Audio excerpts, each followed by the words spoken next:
to a Misery Friday. What's up? What's happening?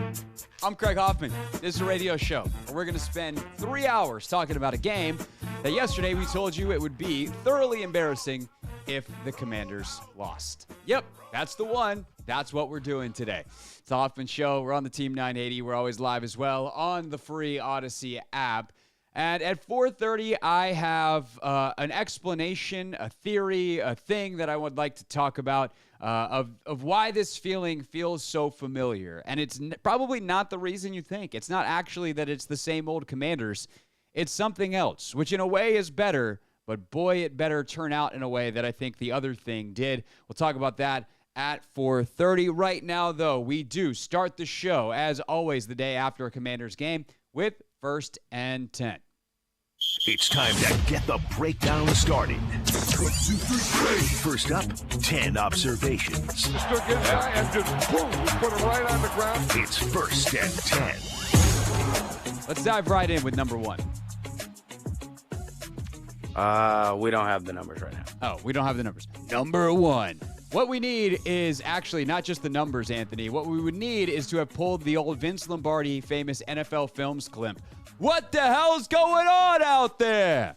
That's what we need. And specifically out there is when the Commanders defense is on the field. Oh, yeah. Anthony, you got time for number two, bro, because we're going to spend some time on this defense. That was thoroughly, and I genuinely mean this, embarrassing. There is no fight, no passion, no fire, no anything that is inspiring whatsoever about their performance. And oh, by the way, it also tactically stunk. And when you are that bad, there is plenty of blame to go around. There is players, there's coaches. Basically, when you give up 40, especially to a team that previously offensively had been really struggling for much of the season and only found itself for exactly one half against the only defense that is keeping you from being on track to be the worst defense in NFL history, because they currently are actually on track to be worse than you in the Denver Broncos. Yeah, there's plenty. That was a run-on sentence that was so long I don't even remember where it started, which is about the length of the game that it probably felt to be a Washington Commanders defensive player last night. Long, arduous, painful. Let's start off with the coaching. It is very clear to me that whatever they are trying to ask these guys to do is not working. And that is not exactly brilliant analysis, but it doesn't take a brilliant analyst when they gave up 40 to the Bears. And so I think it's important to parse out the different parts of coaching. There is the actual game plan itself, which I didn't love but didn't hate. They probably played a little bit more zone match than I anticipated. I still think that there's issues marrying some of the blitzes and some of the coverages. That's something that is going to take some time to look at the tape and to have a fuller understanding.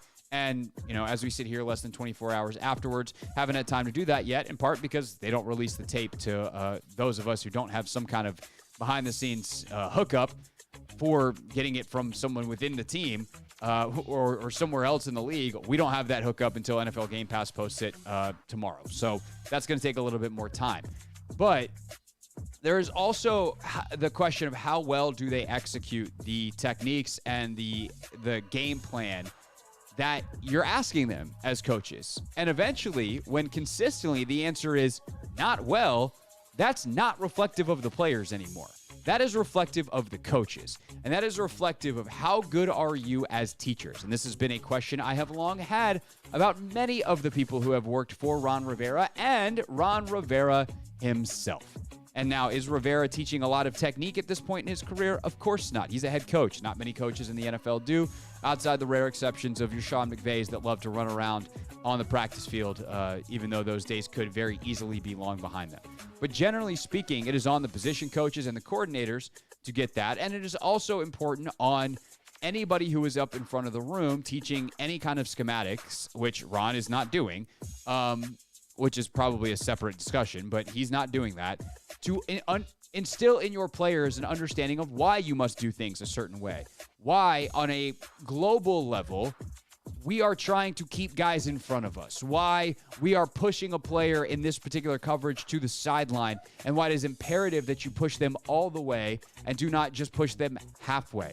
And on those extremely macro levels, nevertheless, the micros of footwork and hand placement, the Commanders stink right now. And that's a damning indictment of the coaching staff.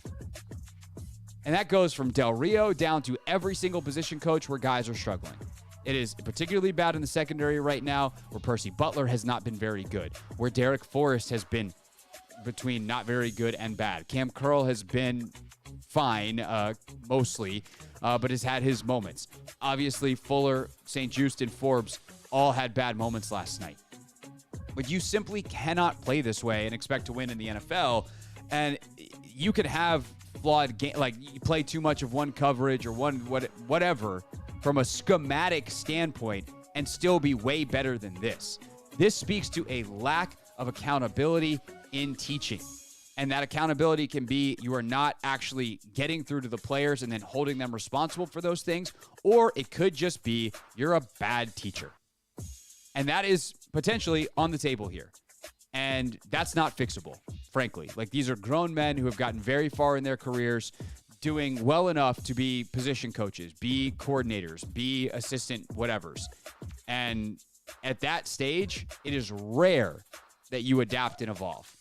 Now, there are coaches that can do it, that realize, like, I got to change, I got to adapt, I got to evolve. And one theory, even speaking of, like, adapting and evolving, that I threw out on Take Command with Logan this morning is that part of what Jack Del Rio specifically, a guy who's been in this for a long time and has coordinated top 5 defenses and was a head coach and clearly knows a ton of football, one thing that he might not have adapted to in the last 7-8 years of the NFL is the new CBA. Like, when you start slow every year and then you were like, we got a bunch of young guys. Welcome to the freaking NFL in 2023. That is no longer an excuse because every team has young guys, because that's how the CBA is set up. It's a problem, but it's like the most macro problem that exists possibly in the entire league until you get to the existential commissioner level stuff. But they've designed a CBA where it is way more beneficial to get cheap rookies than it is to have veterans in your locker room who know what the hell they're doing. And so every team has young guys with way less veterans that they used to have, and guys who used to be on the back end of their careers that are kind of as good as the rookies, but at least have institutional knowledge, aren't around in locker rooms anymore. Because you'd rather have a guy who's mostly playing special teams or might start for you, but is not going to be your number one guy, is not going to be your future star at the position. You'd rather have those guys be contractually rookies and young guys. And so, yeah, you wind up with Benjamin St. Juste being a starting corner. The Kendall Fullers are more and more rare. Guys who make it to their third contract. You have Percy Butler and Derek Forrest on rookie deals as starters. And if you can't get those guys ready to play by week 1, you can't cut it in this league anymore. And I don't know whether, I don't mean that to say, Jack Del Rio stinks and he's got to be fired right now, although we're going to talk about that realistically later on in the show. But that is the reality of being a defensive coordinator or an offensive coordinator or a head coach or a position coach in the modern NFL. If you can't get young guys to be ready to play right now, season starts in September. You better be ready. There's only 17 of these things. And year after year after year with Rivera and Del Rio, they have not been ready to go. The results are what they are. They speak for themselves. I think I've said enough on that one. Anthony, did you ever find number 2? Number 2. Let's talk about Emmanuel Forbes, and let's talk about Forbes himself. Eventually, there is a responsibility that gets on the players. This is not all on the coaches. Again, when you give up 40 to the Bears, there is plenty of responsibility to go around. And Emmanuel Forbes deserves, I don't even like the word deserves, grades at getting a lion's share of it. He refuses to do the things that they say. And it might be a comfort thing. It might be an understanding thing. It might be, I don't know what else. And they drafted him, and they keep putting him out there. So that's on them as coaches. But at the end of the day, if your coach is telling you, hey, keep it in front of you, don't gamble, stop doing that. How many times do you need to get burned by guys with 2 initial first names and 5-letter last names? DJ Moore, AJ Brown. Any more that coming up on the schedule? What are we doing? This is just, at some point, how many times are you going to put your hand on the stove? You've been burned, man. Stop doing that. You're a pro now, which means you get pro criticism. And I don't enjoy this, but someday, like, the lack of discipline, or at some point, the lack of discipline is the main issue. That being said, this goes back to the scouting and their decision to take him in the first round. The weight's an issue, man. Like, I hate that. I hate that someone's, weight or body or whatever has to be talked about like this on a radio station, but like it's impacting the performance. It's nothing about his character, nothing about whatever else. It just like is a fact. DJ Moore at the top of routes is shoving him, and he is going way too far away from DJ Moore. And it is a legal amount of contact, and he is getting flung to the side. And that also means that when you're in the NFL, and maybe you got flung a little bit in college too, but you got flung 1 yard instead of 3, and now you're trying to jump back in the play and get a pick or a PBU, and you're not getting the ball because not only do you have more ground to cover, but the arms are stronger. Justin Fields has a freaking cannon, and now DJ Moore's running up the sideline. Like, this is an issue. He's going to have to either put on weight or learn how to play at this weight. But this ain't working right now, and it's why Ron Rivera ultimately benched him last night, and it sounds like he might not get back in the rotation immediately, or certainly not with a high number of snaps moving forward based off what Rivera was saying today. Those are the two biggest things for me from the game in our 1st and 10. I got 8 other points I want to make, though. We'll run through them quickly next. It's the Hoffman Show on the Team 980 and always live as well on the free Odyssey app.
feeling feels so familiar. We discuss coming up at 4:30. It's the Hoffman Show on the Team 980.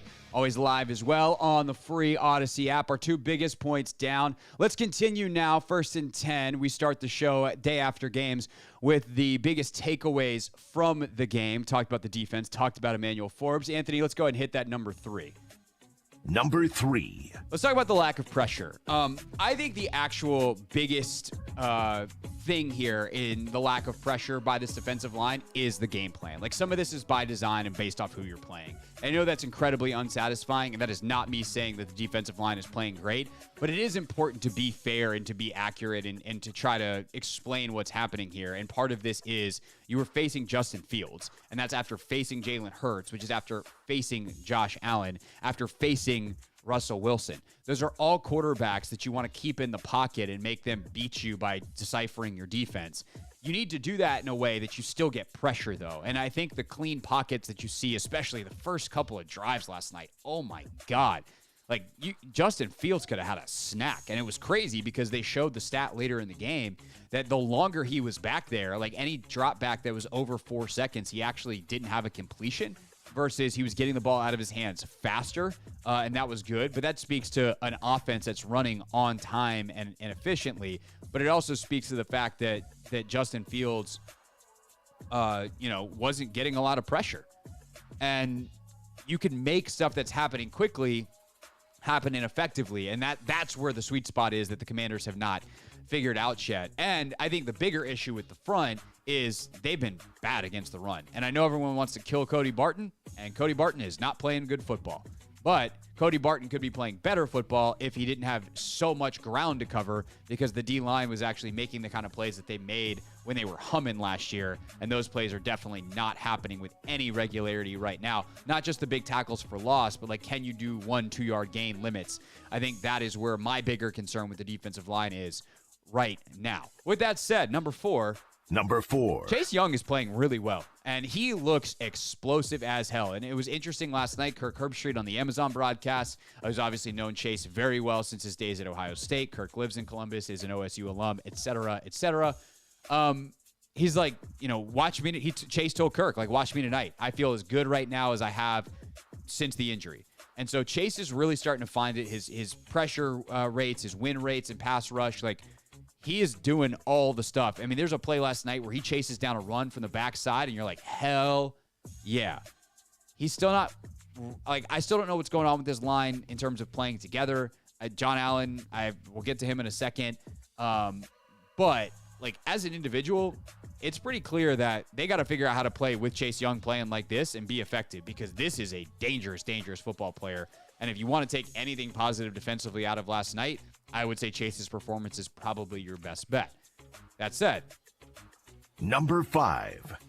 I wonder if John Allen's still hurt. Now, John had some moments last night. He had the suplex, which was fun. But at the end of the day, like, he has definitely not been, and he's not playing bad ball, but he's not playing John Allen great ball. Daron Payne's playing really well. Like, PFF is grading him out as the best player week in, week out on this defense. They got their grades up already, and he was the guy that they have as the best player last night on defense. Daron Payne talking about. But with Allen, like, I do wonder if he is hurt and still, or if he's playing his way back into shape. He's playing less than the other 3 guys. By the way, all those guys are playing too much. That's something else we probably could have put in this 1st and 10. I mean, Chase played like 89% of the snaps. That's ridiculous, especially on a Thursday night after the Sunday night game. So I think that for John, like, this rest period is really important for him to get right and then continue to work hard and figure out how he can get back to being more dominant. Again, John Allen's not playing bad ball, but he's not getting paid, and this defense is designed for him just to not play bad ball. He's got to play really, really good to great ball, and that has certainly not been happening so far this season.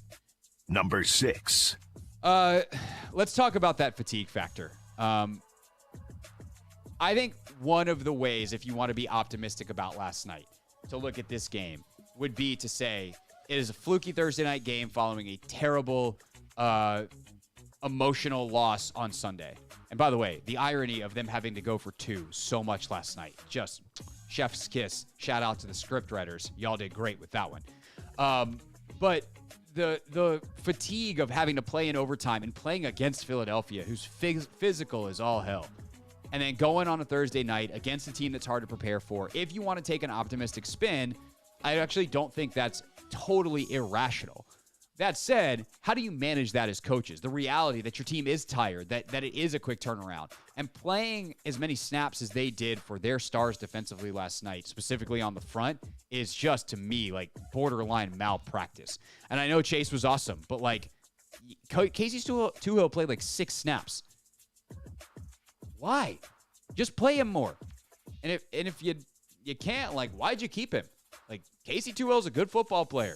He played well for you last year. Get him on the field more so that Montez and Chase can be even more effective because they're not as tired.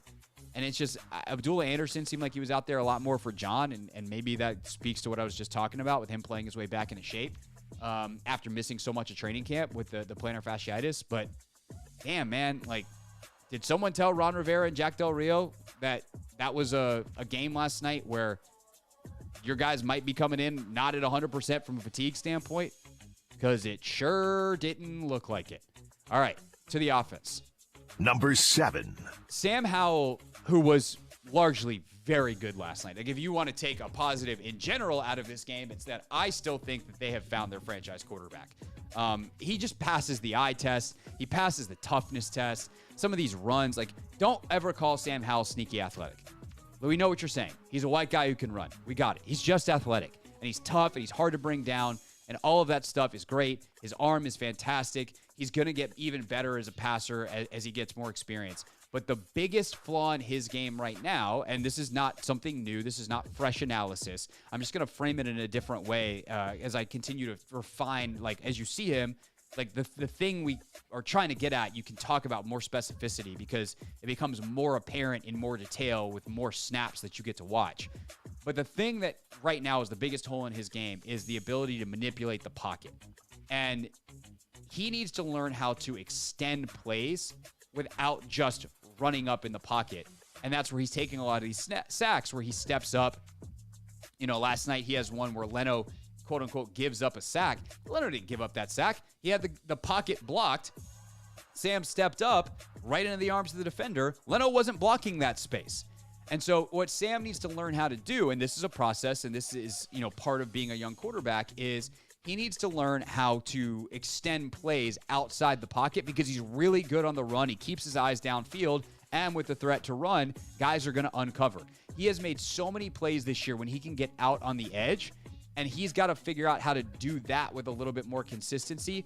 And I think even more importantly, extend plays within the pocket. The old Tom Brady trick of moving around, manipulating that space a little bit, and it's harder for him because he's shorter. That is just a reality.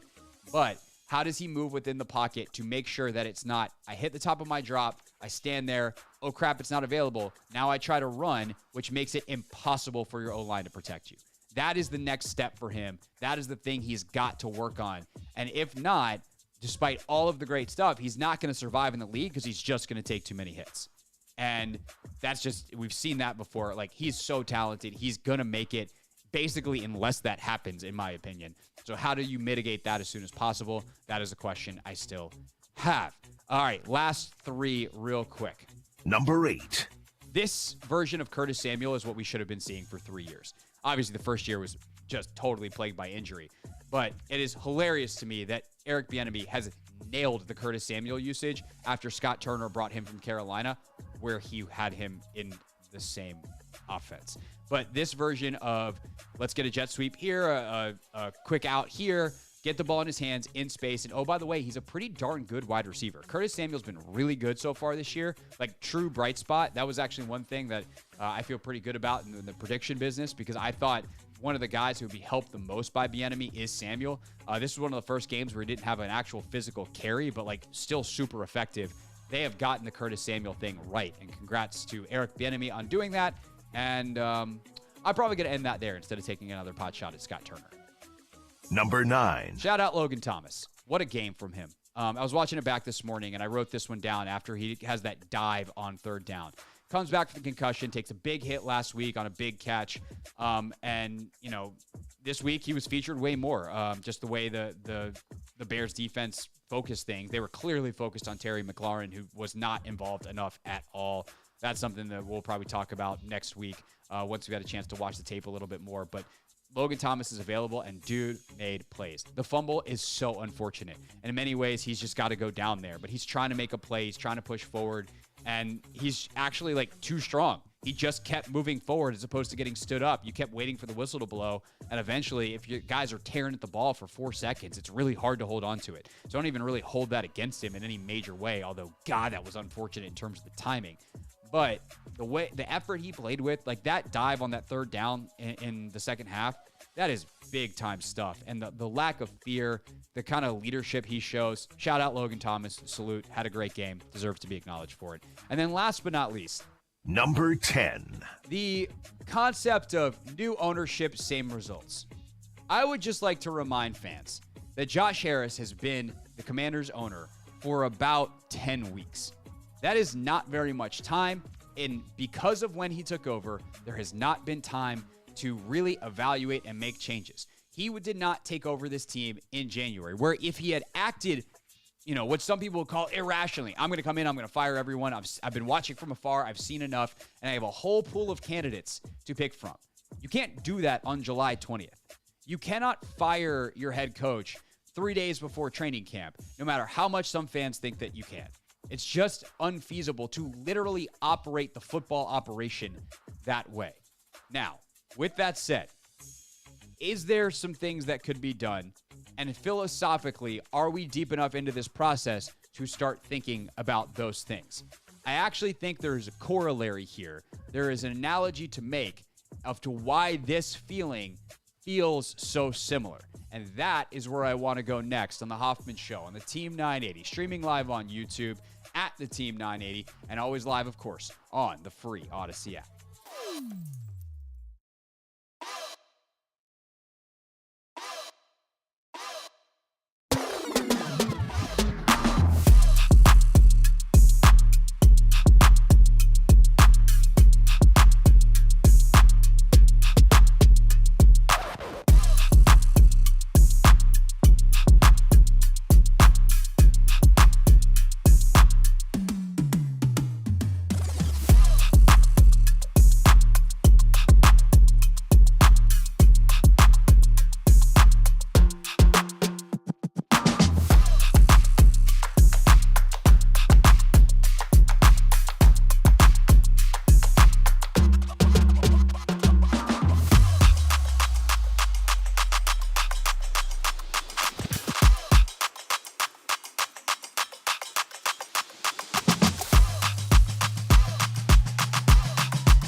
live as well on the free Odyssey app. Anthony, was that a lyrical choice that you made with intention there? Yes, it was. You're building it up to break it back down? Yes, Something sir. like that? Oh, that feels backwards. You should break it down to build it back up. Never noticed that before about that song. Oh, yeah. That actually does make sense, correct? Yeah. Anyway, let's get to this point that I've been stewing on for a couple of hours. So I was sitting on my couch earlier and thinking about the disaster that was last night. That's what my mind has done since, basically, I was packing up my stuff at Tab Sports Bar yesterday. And I was like, oh, I'm not even going to get to leave 5 minutes after saying they've got to hold DJ Moore under 75 yards. And before I go home to watch the game and I'm breaking down my equipment in the first drive of the first quarter, he's 3/4 of the way there. Cool. Excellent. Good analysis. But that means bad things for the old Mandos. But as I was sitting, stewing on it, I had this, very familiar feeling. And a lot of fans were saying, oh, nothing's changed. It's just like when Dan's here. And I would tell you, that's actually not the feeling that you're feeling right now. Don't let me be the one to tell you about your feelings, but I'm going to tell you about your feelings because I don't think you properly identified what feels so familiar. See, when Dan was here, that was hopeless because there was no world in which that was getting better outside the one that we're actually in right now, where his bad behavior finally caught up with him. This one, though, has hope, just an unsatisfying timeline. We see Josh Harris, and we're like, oh, he can fix this. I wish he could fix it right now, but if we're being really honest with ourselves, it's not really able to be fixed right now. So we're just sitting in this thing that isn't working, and we know it won't work. And let me be really clear and direct. I'm not trying to be obtuse or oblique here. I'm talking about Ron Rivera as the head coach of this football team and all the things that happen underneath him. This is not going to work long term. It just is what it is. That is not the first time I have said that, but I'm saying it very definitively so that there is no confusion as to what I'm talking about. But we do think there's a way out in the future. But the waiting game is what makes you feel like you're stuck, and you're stuck in purgatory, and it is the most frustrating thing. When you know something is going to happen, you just have to wait for it. I hate it. It feels like we're all wasting our time. And just like this other situation I'm about to compare it to, there's a person in the way, in this case, Ron. But unlike Dan, and why I don't think it's the same as the Snyder situation, this person isn't actually a terrible person, either at their job or as a human being. They're actually a genuinely good human being from everything that you know about them. And they're just also painfully mediocre at their job. Good enough to not be at the bottom, but absolutely no shot at being at the top. That person has power that they absolutely should not have, and many people said that the day they were given it. And those people have been proven basically nothing but correct. That person, to this point, has also felt untouchable. They have a plan, and it even sounds okay in parts out loud, but eventually they say something that makes you realize, oh my God, they actually don't get it. Big picture, despite all the things that you might agree with, and you go, I see why you're unlucky there. I see why this bounce maybe could have validated you. You just have this realization that, in the biggest picture, they don't get it. And they never will. And that, fundamental misunderstanding of the philosophy that it takes to win is why that even though they could probably maintain this level of mediocrity for a while and the illusion of hope, it will literally never work. And that person, for the last basically 5 years of our lives in DC sports, was Tommy Shepard, the former Wizards GM, who tried and tried and tried to rebuild the team around Bradley Beal, telling us all along that they were close, that we needed to have patience. That's what we need. Patience. Sound familiar? And they tell us, with the Wizards, with Tommy, that the next incremental move was actually the one to take them to the next level, all while doubling down on the same doomed strategy that at its core will never win a championship. Ron Rivera, Tommy Shepard, they're the same. And they're not alone, to be totally honest, transparent, fair, whatever else you want to throw in there. This isn't a unique DC sports curse. It is the law of, I don't want to say the law of averages, it's the law of being average. Pro sports are really, really, really, really hard at all levels and all positions, from equipment manager to star player to executive to team owner. It is a hard gig because you're talking about competing with the best of the best at all times in physically demanding sports where things change with extreme rapid nature. But there's frankly a lot of people who can spend a long time in a given sport and accumulate enough knowledge to be okay. What I hope Josh Harris sees is what Ted Leonsis finally did. And that's to win now, you need people who think to win now. You need innovators. You need people who understand the modern athlete, the modern way to play, and the modern tools available to get you there. Institutional knowledge is a useful tool, but it cannot be all you have. So with all that said, firing Ron Rivera and or Jack Del Rio is complicated, and in some ways, firing Jack is more complicated than firing Ron. There's no clear successor to Del Rio, which is an indictment of building a staff that's not very good and not very experienced in the right ways, that can't challenge the person at the top because they don't have the experience to do so. That's a bad job building a staff. And if something goes wrong, whether it be performance or life happening, because sometimes things happen, there is no clear successor on this staff. And by the way, they had one last year. His name was Chris Harris. He's now in Tennessee. And they let him walk out the building. Not only did they let him walk out without trying to retain him by promoting him when they, a lot of people thought they might move on from Del Rio and do just that last year, either in season or afterwards, but they did not replace him in terms of the quality of coach. They did not get someone else that could be, if Jack Del Rio got sick and missed a game, who calls the defense? Nevertheless, if they're performing at a level that said, maybe we need to move on from this guy. But for either the defensive coordinator or the head coach, you don't have a full pool of candidates right now. Firing someone is easy. Replacing them in season is hard. And additionally, firing Ron now to see what Eric Bieniemy can do doesn't paint a complete picture of what Eric Bieniemy can do. We saw a lot of what he would do this offseason because he seemingly ran everything this offseason, but he wasn't fully in charge. And the offseason is a huge part of NFL coaching, in part because that's when you hire your staff, which is something that Eric Bieniemy obviously cannot do right now. With that said, if I was Josh Harris, I would make that move. And the reason I would do it is actually described by, of all people, to complete this analogy with the Wizards, Michael Winger. Winger is fond of the saying that sometimes change for the sake of change accelerates progress. Sometimes the next step might not be clear, but the status quo is.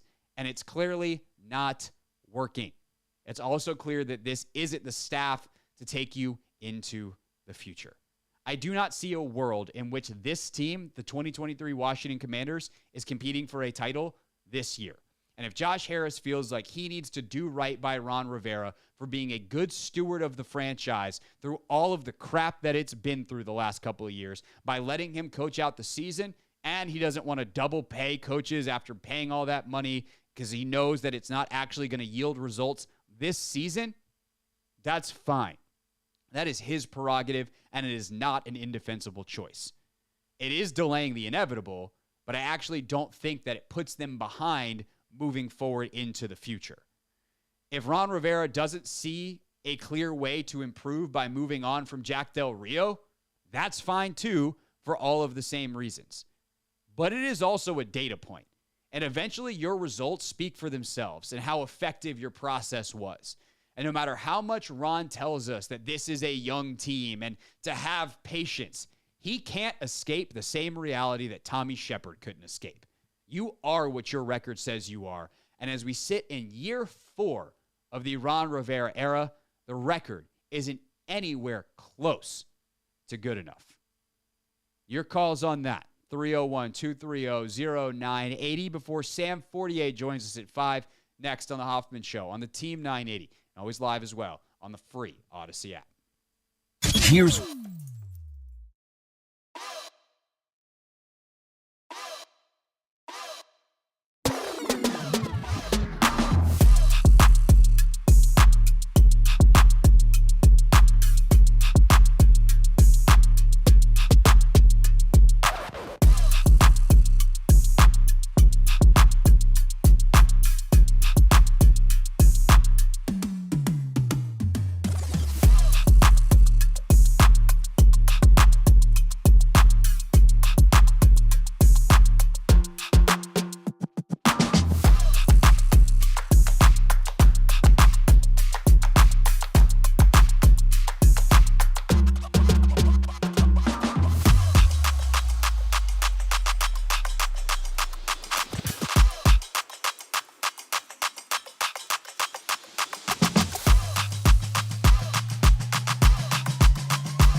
It's the Hoffman Show on the Team 980, always live as well on the free Odyssey app. You can give us a call at 301-230-0980. That is the Ace Law listener line. If you're in a wreck, Ace Law will help you get a check. Call them 8888 Ace Law today. That felt good to get off my chest. Sometimes you write stuff out and it just feels like it's inside you. You get it out on the radio. Now it's out there for all of you to consider. But I think that the Commanders currently are in a place where they're stuck in purgatory. It is very clear that the future is not the present, if you will, talking about the coaching staff. And there's just not a lot you can do about that in terms of fixing this season at this time of the year. But like Michael Winger, the new Wizards executive, says, sometimes change helps accelerate progress. Change for the sake of change. Just because there isn't a clear, better option, if you know the current thing isn't working, you have to decide whether that current thing is damaging or whether it's just holding you in place. And I think you could probably make an argument that this is currently holding in place. Last night does change that equation, though. Last night does push things in the direction of what the status quo is not just holding you in a place where you potentially are ready to launch with new leadership in the future, but is actually pushing you backwards. And if that is the case, then Josh Harris certainly needs to make a move or force Ron Rivera to make moves. And that's kind of the puzzle that they're trying to solve. 301-230-0980. Let's go to Tim. Tim, thanks for calling. You are on the Hoffman Show. Thanks for letting me in. I think last night, a lot of us saw the owner in a booth laughing, looking at his phone. He bumbled to grab the guy's Joe Buck's hand and showed the shit. We don't know if he's all there. Like some of us, I know baby's got money. Anthony, drop that call. I'm not having people question Josh Harris's mental faculties. Like, Josh Harris is one of the most successful businessmen in America. Like, you're allowed to think before you speak into your phone on the radio. Like, you don't have to say something incredibly insulting and silly. I thought it was a little odd that Josh seemed very giggly last night during the game when they showed him on camera, but like, he's not there to be on camera. And if he's having fun with his family, like, I'm sorry he's not as mad at it. Like, what? I just think that's silly. I did think it was also interesting, by the way, that Magic Johnson seemed thoroughly pissed, and the competitiveness that he has. But like, maybe Josh's kid is running around, or maybe, I don't know if Josh has grandchildren, but like, you don't know what's happening in that booth. Don't judge Josh Harris on 4 seconds of being on television when he doesn't even know he's on. Like, yeah, he's probably pretty ticked off today about the result. He's made it very clear that he knows what the standard is and that he's got to win. He's also, like, there's only so much you can do right now to fix this. He got screwed by the NFL. Straight up. And I've said this before. I will probably wind up having to say it again between now and when eventually the change is being made. But the fact that the NFL had no cojones when it came to Daniel Snyder and kicking him out with any kind of speed meant Josh Harris did not get the team in December of last year when he could have evaluated for a month and made a move after Dan had announced his intention to sell and hired Bank of America. He got it on July 20th. Training camp opened the next day. What do you want him to do? There is a level, and look, I went back and found this interview, this clip today. Clinton Yates tried to warn y'all on this show, and some of y'all didn't listen. And Clinton did it 6 months to the day before Harris bought the team. He said out loud, just like the last caller did, except for Clinton put some thought in before speaking into the phone on the radio, said, there is going to be stuff that changes immediately, but the second Daniel Snyder's out, everything is not going to be fixed, and people need to realize that. And because of the timing of it, that was enhanced to the nth degree. Yes, this sucks right now. I am not telling you your anger is unwarranted. I'm not telling you that your disappointment is off point. Last night was thoroughly embarrassing. If you want to see change, I get it. But calling and saying, Josh Harris, I can't believe he was giggling in the booth, and I don't even think he's all there. Like, you clearly haven't done much homework. Dude is worth so much money that he, unlike, some other billionaires who just inherited their money or whatever, or lucked into it like Dan did, we didn't really even have that much money. Josh Harris earned his. If you want to talk about, the world of private equity and stuff, like, that's a different conversation. But you got to be pretty friggin' sharp to do that. And so, like, lose me with that. God, I hate when people do that stuff. That's so inhumane, and we don't do that on this show. Let's go to Steve. Steve, thanks for calling. You're on the Hoffman Show. Yeah, I second everything you said about Ron having to go. It should have been last year. We should have got the ball rolling with that last year, but he's definitely got to go after this debacle on Thursday night. His whole coaching regime here has been marked by, especially in these big games or games where we should just come out and punish the team. It's always a slow start. The other team always out schemes us from the word go. They fail to make adjustments in a timely manner. It either happens at halftime or they don't have any adjustments. And another thing that has always concerned me with this regime is year in and year out, he failed to hit on these top draft picks in the draft. And that's one of the reasons why we've been at 500 or average so long. He's not bringing in top talent through the draft. 100%, a lot of the issues that we had this year, especially with the O-line and with some of the linebacker play, it could have easily been addressed if he had hit and made some proper drafting in this year's draft and in past drafts. But, Steve, 100%. I'm going to let you go because we got a couple more calls and we're up against the clock. But I appreciate your call and I agree with your point. And I went off on this on Anthony. What day was that? Was it Tuesday, Wednesday? Whatever. What day did Ron speak? It was Tuesday, wasn't it? I think he spoke Wednesday. Oh, no, because Wednesday was the day before game. It was either Monday or Tuesday. But I think it was Tuesday. Yeah, you're right. I think it was Tuesday. And I actually retweeted this segment earlier today.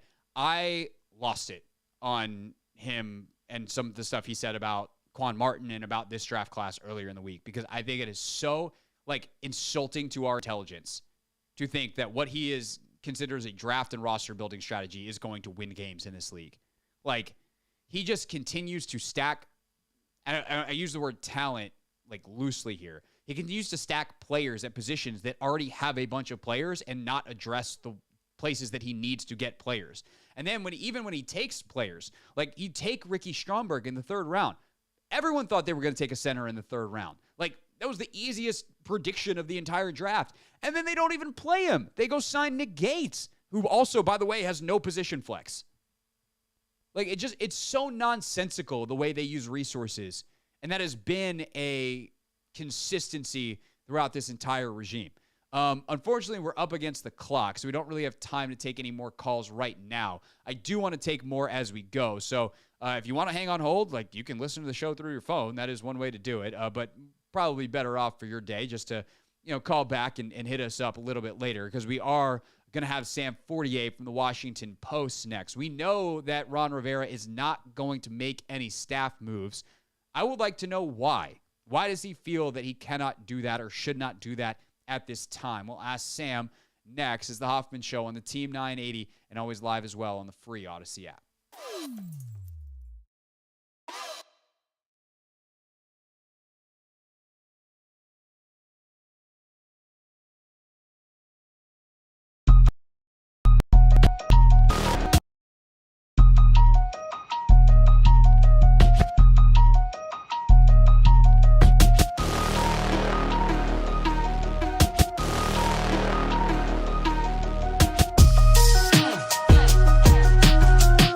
Warn you, bro. It is a mess in downtown Nashville every day of the week and twice on Sunday. Not even we moved hotels the next night.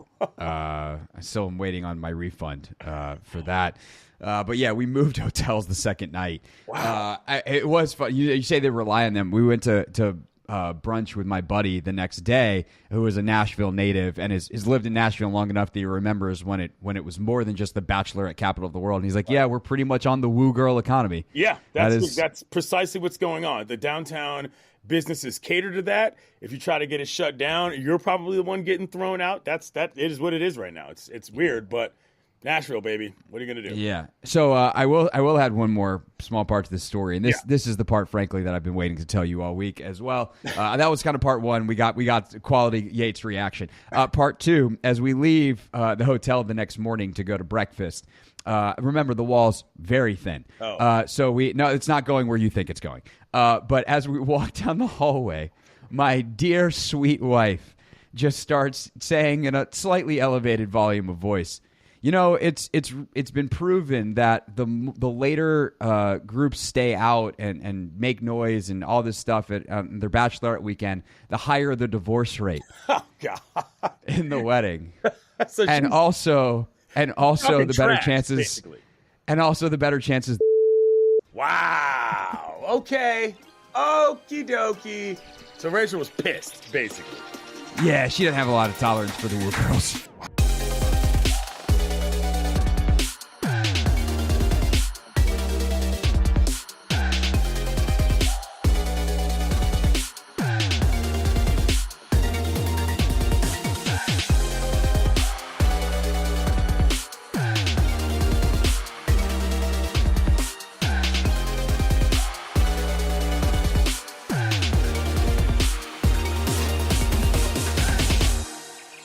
They say on the internet, like, feel free to post stuff, like your friends' photos, do whatever. But like whatever you do for your own well-being, don't read the comments. Comment section, bad idea.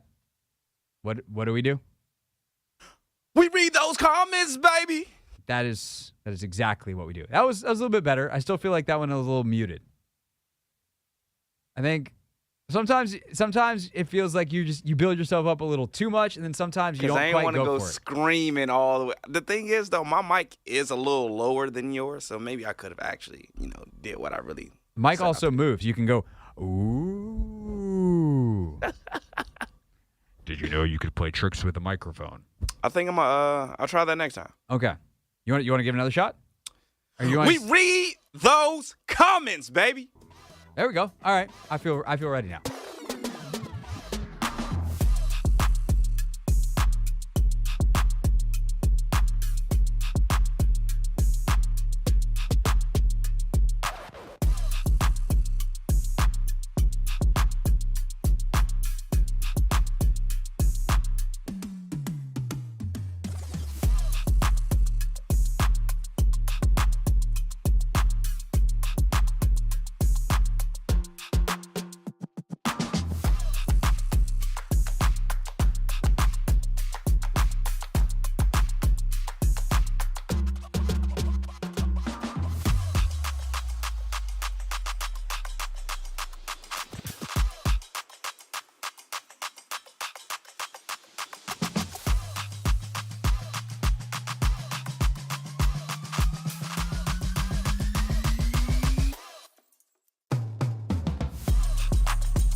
It's the Hoffman Show on the Team 980, always live as well on the free Odyssey app.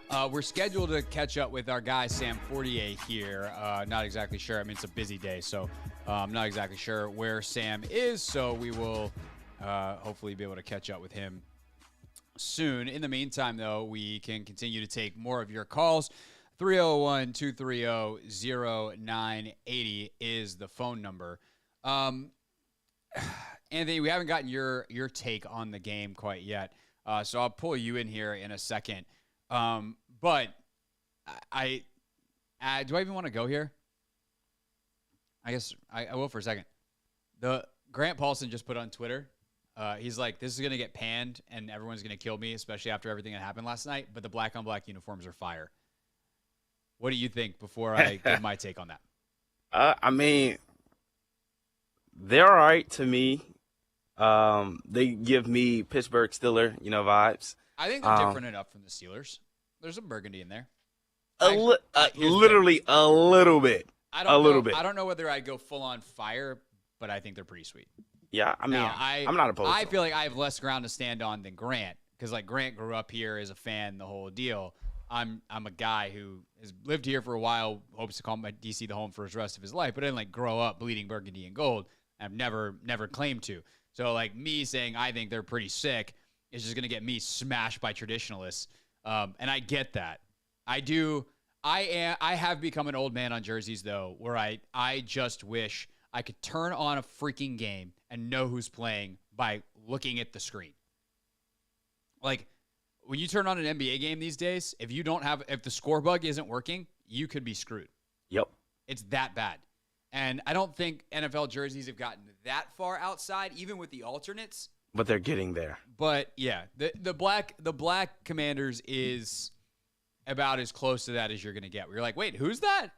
Oh, right.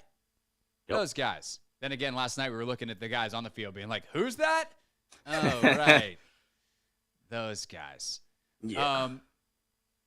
So while we wait for Fortier and we see if he's going to be able to join us, let's take some more calls. 301-230-0980. Anthony, while we have some folks call back in, as I'm sure they will, because we told everybody to call us back later. Whoops. What was your, like, consuming that game last night? At what point did you go like, oh, no, this is really, really bad? Did you have like a bad sinking feeling instantly? Did it take a while? Like, where were you last night? I'm going to say probably after the Cole Kmet touchdown. I was just in complete disbelief. And to be honest, I thought I was in like a dream or like this was some kind of movie. I couldn't believe what I was watching. And then I had all my friends, everybody texting me, Commanders look, because we're the only show on TV right now. We're the only two teams on TV, and everybody's like, what's up with the Commanders? And I can't say anything. I can't defend these guys. There's nothing I can do to get my guys to, turn things around. So, I'm one of those, what is it called? Where you like sit a certain way and superstitious. Yeah, I was superstitious last night because I set up and we came out the half, we scored. I'm like, all right, I'm gonna sit like this the rest of the game, and I end up leaning back and everything just end up going bad. I'm just like, so hold on, this whole thing is your fault? Possibly. The way I was sitting yesterday, it might have been because I was so relaxed. I'm like, oh, this is gonna be a breeze. This is gonna be a walk in the park, and it just never ended up going our way, to be honest. Everything was I just did all bad. that analysis. I wrote that, those notes, and it just was the way you were sitting the whole time. I think so, Craig. I think so. Blame me. I'm at fault. Well, damn. 301-230-0980 is the phone number. We have some calls, Anthony, that just came in. Yes, sir. All right, so I'll let you get back to those, and we'll pull those calls up as soon as Anthony's had a chance to, get your name, where you're calling from, all those things that a call screening producer does. Anthony does a great job. So call us on the Ace Law listener line. You'll talk to Anthony first, and then we'll get you on the radio. Man, I think for me last night, the second drive was when I was like, oh, this is bad. Like, they've had a lot of bad first drives under Del Rio, under Rivera, and you bounce back and, like, the offense comes out, they do their thing, all that kind of stuff. Last night, even with the offense struggling at first, I was like, okay, fine. Like, there's plenty of time, but I actually genuinely trust this offense to do what it's got to do. Realistically, though, like, when they go down the second time and there is no resistance again, and the pockets are just like, I don't even know how to describe the pocket that Justin Fields was having. It was incredible, like how much time and space he had to operate, and they couldn't stop the run, and like just everything is going the Bears' way. That's when I went, this is bad. Like, this team is not ready to play, and I don't think they're going to be able to stop the bleeding because there's no encouraging sign. There's no like redeeming quality to any of this. And sure enough, that is exactly what wound up happening as that game continued. Zippo, zilch, redeeming qualities. The offense, redeemed itself a little bit in the second half, obviously. But at the end of the day, like, just totally not good enough from start to finish, thoroughly dominated from start to finish against a team that was on a 14-game losing streak. What the hell are we doing here? 301-230-0980. It is the Ace Law listener line. If you're in a wreck, Ace Law helps you get a check. Call 8888 Ace Law. Commanders probably should call them. They were in a wreck last night. Let's go to AP in Greenbelt. AP, thanks for calling. You're on the Hoffman Show. Hey, what's going on, Mr. Hoffman? What's up, AP? Hey, can you hear me okay, first of all? Yeah, we can. You're good. Okay, good to go.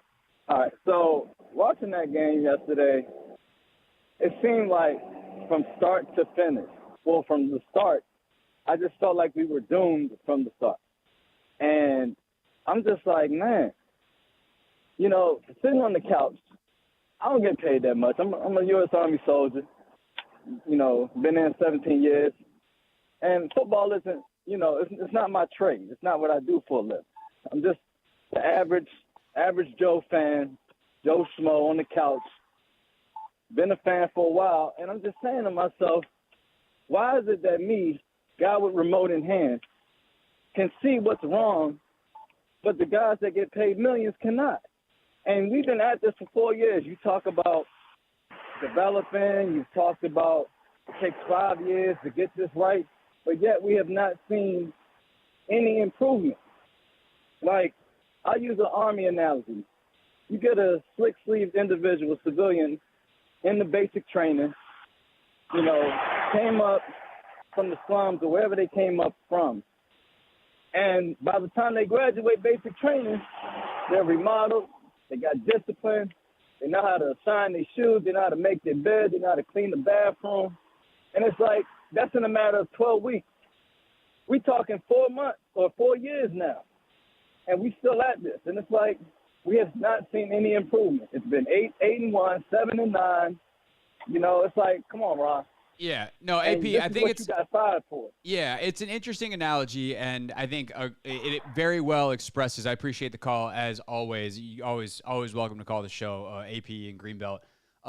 Fantastic caller as always. But I think, the simple answer is defense, right? Like, or offense, depending on which side of the ball we're talking about. Like, why is it so hard? In 12 weeks, we can do this and we can do that in job training in other fields. And it's like, yeah, but do you have to go up against the very best? And in that way, like what AP is describing is coming out and being able to execute on air in practice, not going to war. And I don't like the war football analogies, but, if we're going to make that analogy because AP is like making it to his world in the military, like, game is going to war. Like, you find out when you go to war if that training actually worked, not whether or not you can shine your shoes. And so I think that you do always have to keep in mind the fact that these guys are getting paid millions of dollars, but so are the other guys. And we love it when our guy schemes up a great play or, this guy makes an incredible throw. And then when it happens to us, we look at our guys, and it's like, oh, what could they have done on that play to make it better? We don't ever look at, when Sam Howell makes that ridiculous throw to Terry McLaurin last night. We don't go, oh, if Tremaine Edmonds had just been a little bit deeper in coverage, he wouldn't have had that avenue to loft the ball over him. Or, where's the backside corner on this? Like, if he had better eyes, maybe he could have come back. Like, we don't look at that stuff. We just accept it as a great play by Sam Howell and Terry McLaurin, and we move on with our lives. And so sometimes there is that element. But I think to AP's a larger point, that the thing that is so frustrating to me is if we wanted to see a bunch of 500 football, we had that. Like 2019 was a disaster. And I'm not saying that Jay Gruden didn't need to go based off a zillion other factors. There's all the, obviously the entire organization was in chaos, and he didn't exactly seem like the most disciplined guy in the world that was going to help change the culture. So I'm not saying that like Jay, should have stayed. This is not a defense of Jay Gruden, but like Jay was for 3 of his 5 years having the same exact records as Ron Rivera has. And in those 2 years where he didn't, they were heavily influenced by Dan Snyder. Like year 1 is his tasked with saving Robert Griffin's career. The last year, the owner barges into the draft room and gives him Dwayne Haskins. And instead of being able to go out and like invest in a quarterback or do whatever else they wanted to do at quarterback, they're kind of just stuck with a veteran at Case Keenum's level and Dwayne Haskins. So like it does show though on the coaching like spectrum, culture matters, but so does tactical acumen.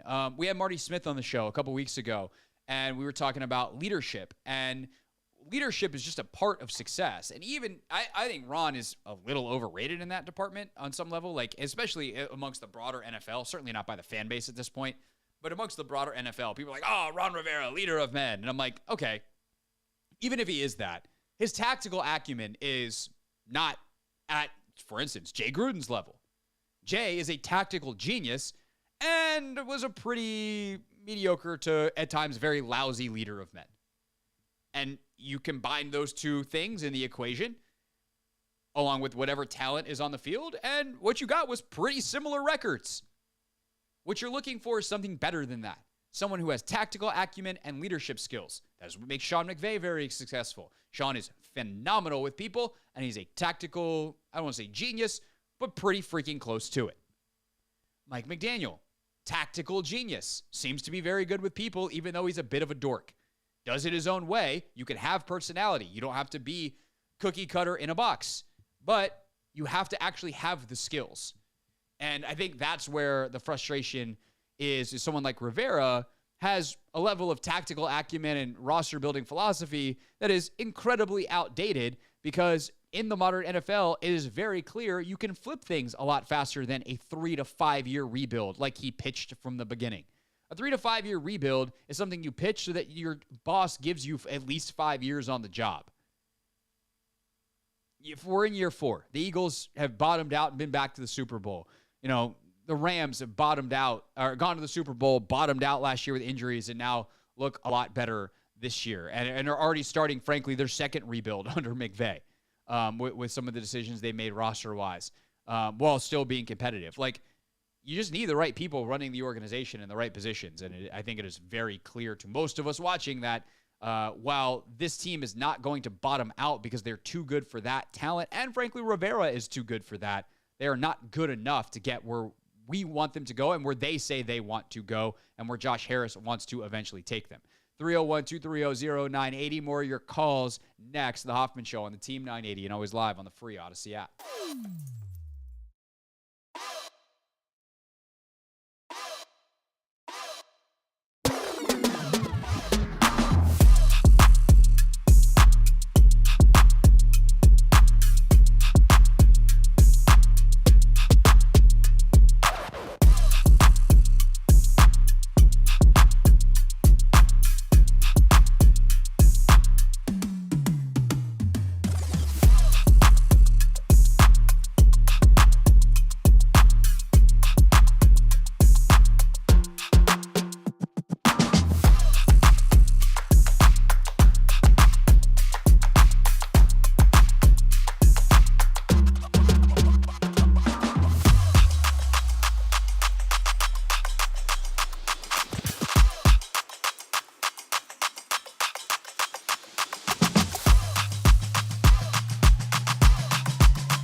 the Hoffman Show on the Team 980, always live as well on the free Odyssey app. Taking your calls after just a devastating loss. 301-230-0980.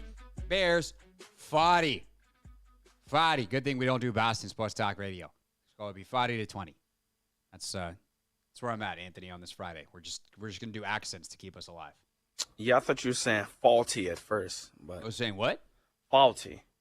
Faulty. We're going to do a proper British. Faulty. Yeah. Faulty. It lost 40-20. 40. The abysmal night at FedEx Field. Nana's giving English. Yeah, I know. What did you think? What did you think your 40 was? I don't know. That makes two of us. No.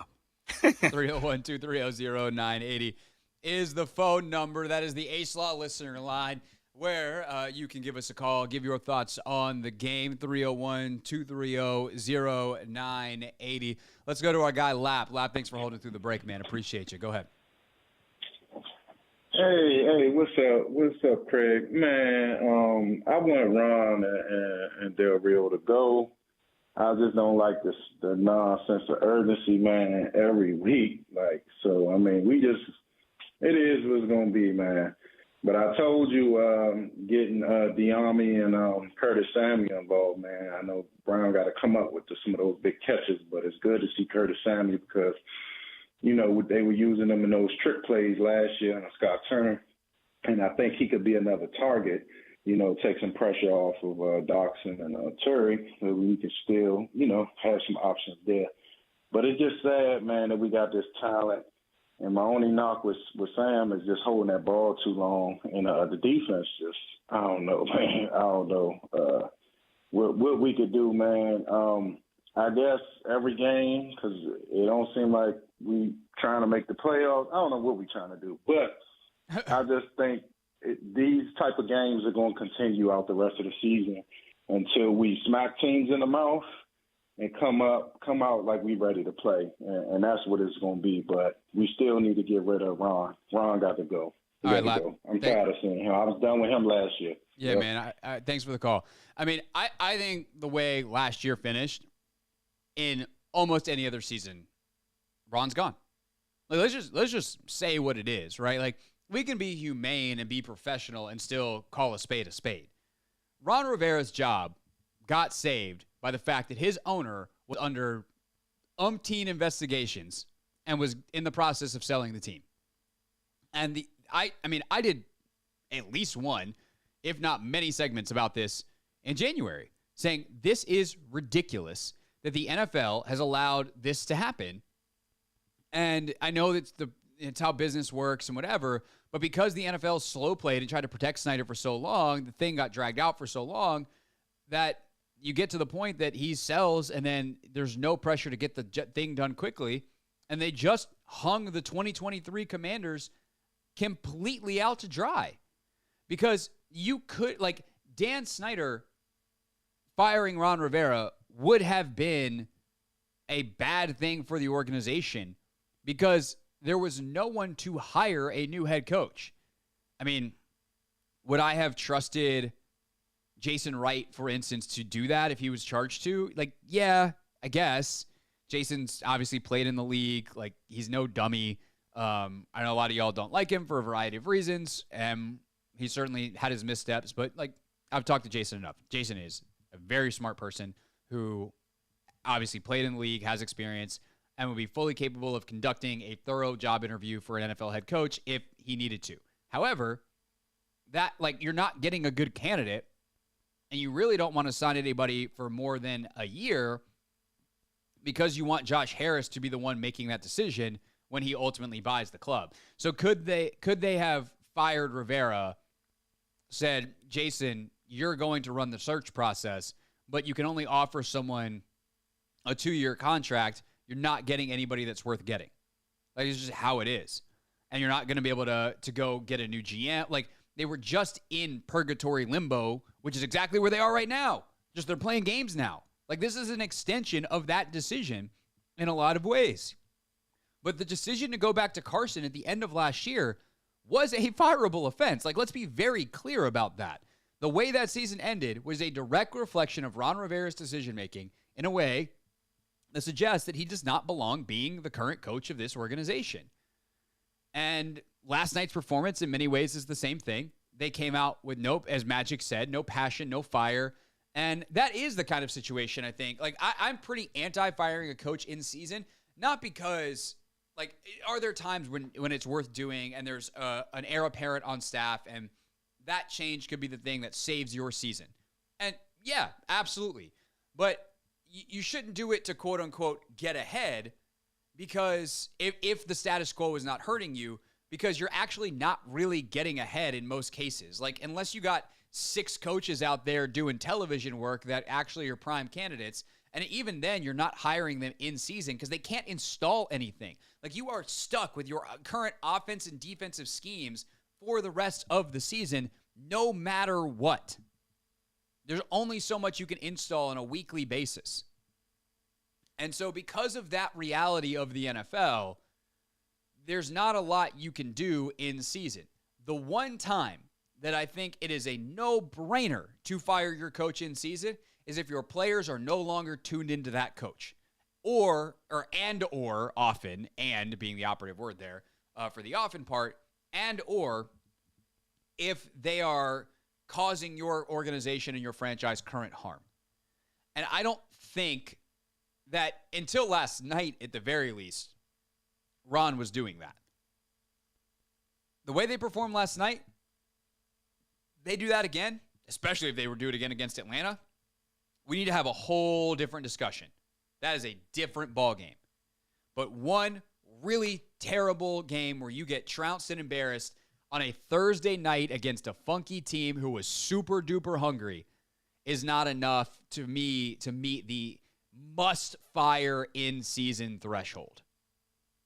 That said, as I said earlier in the show about an hour ago, if I was Josh Harris, would I do it? Probably. But I've also been watching Ron Rivera since I was growing up in the Carolinas. Like, my family, people listen for a while probably know this. Some of you, this might be new information, but like, I grew up in Greenville, South Carolina. My parents had season tickets to the Carolina Panthers for a long time. The Panthers were my team growing up. I have long since stopped rooting for them because I don't really root for teams anymore. It is, I'm a person who roots for the team that has the biggest impact on my life, so I am now a Commanders fan. Like, I want to see them win because it is way more fun to do these shows when they win than when they lose. Today is not a fun day at work. And by the way, we don't do as well. All of our digital numbers tanked last week after that loss, or after the Bills loss. I will find out what our ratings are, but like, people that are casual fans, stop tuning in. And there's only so much hate watching even the diehards do. It is better when they win. But like, I have been paying attention to Ron Rivera for a long time. My opinion was formed on him. I mean, you could go pull my hits as a reporter when I was with the Fan, going on the Junkies on the day that he was hired. And I said, I don't think Ron Rivera is going to be the guy that ever wins a championship here, but he's probably, like, he's a good fit for right now with where they need to go from a culture standpoint. And that was before all the Washington Post stuff came out. Ron ran his race. When they officially want to end it is up to the Harris ownership group. But, man, for right now, this is... You can't have any more last night. Otherwise, that tape is going to get a lot closer. It's the Hoffman Show. We're on the Team 980. We're always live as well on the free Odyssey app. All right, Anthony, question. Are we going to stick with our usual 5:30 plan on a Friday? You want to go around the league next? How do we want to do this? Do we want to take some more calls on this game? It's a funky Friday for us. So also we have good news. Sam will be joining a little later. Okay, when is Sam going to join? At 6. Okay. I think we do around the NFL now. Sam at 6. Pick 6 after Sam, and then I think we need to get into some of what Ron also said today because he has some interesting comments. Okay. I like that plan. Yep. So we'll take a reprieve from the rest of from the Commanders next. We'll take a look at the rest of the league and what they've got on tap this weekend. And then Sam Fortier is going to join us at 6 o'clock. It's the Hoffman Show on the Team 980 and always live as well on the free Odyssey app.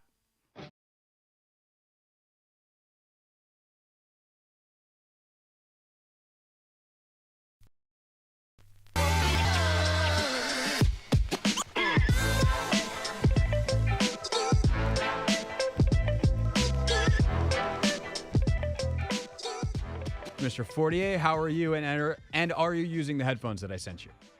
I am using the headphones that you sent me, so I'll not be pulled over. And I got to tell you, man, seeing the craziness coming out of Chicago today with the Justin Fields comment, with the DC abruptly resigning, it's just like giving me flashbacks to what this team used to be like. And I'm like, wow, I'm talking about football in a stadium? That feels odd.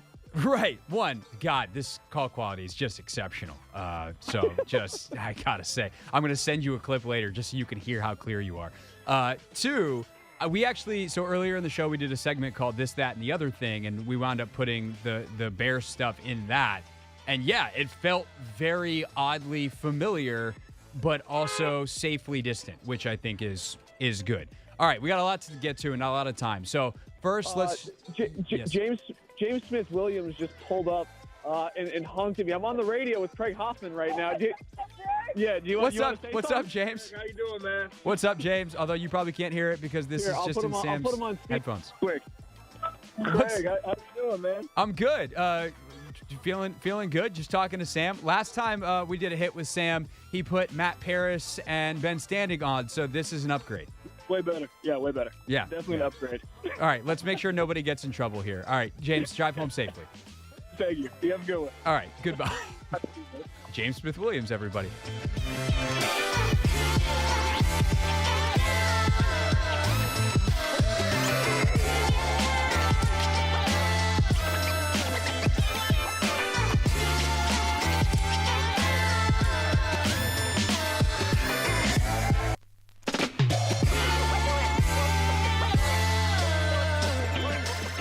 I mean, that's been an ongoing bit. Oh, okay. I think Travis Kelce's got the best bit of all. He's just dating Taylor Swift. So, Well, forget the lyrics.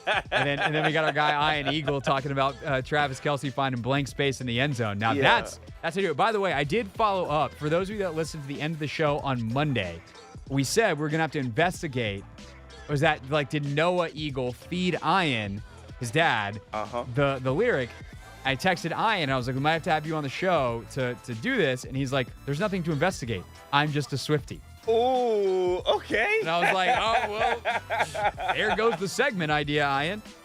Did you see Jason Kelce confirm the rumors, though? Yes, he kind of did on WIP today, which is very silly. Jason, your podcast is very good and very successful. If you're going to confirm the biggest rumor in the celebrity world, exactly, don't do it do it on a radio show, obviously. Don't do it on a radio show. Do it on your own podcast, you moron.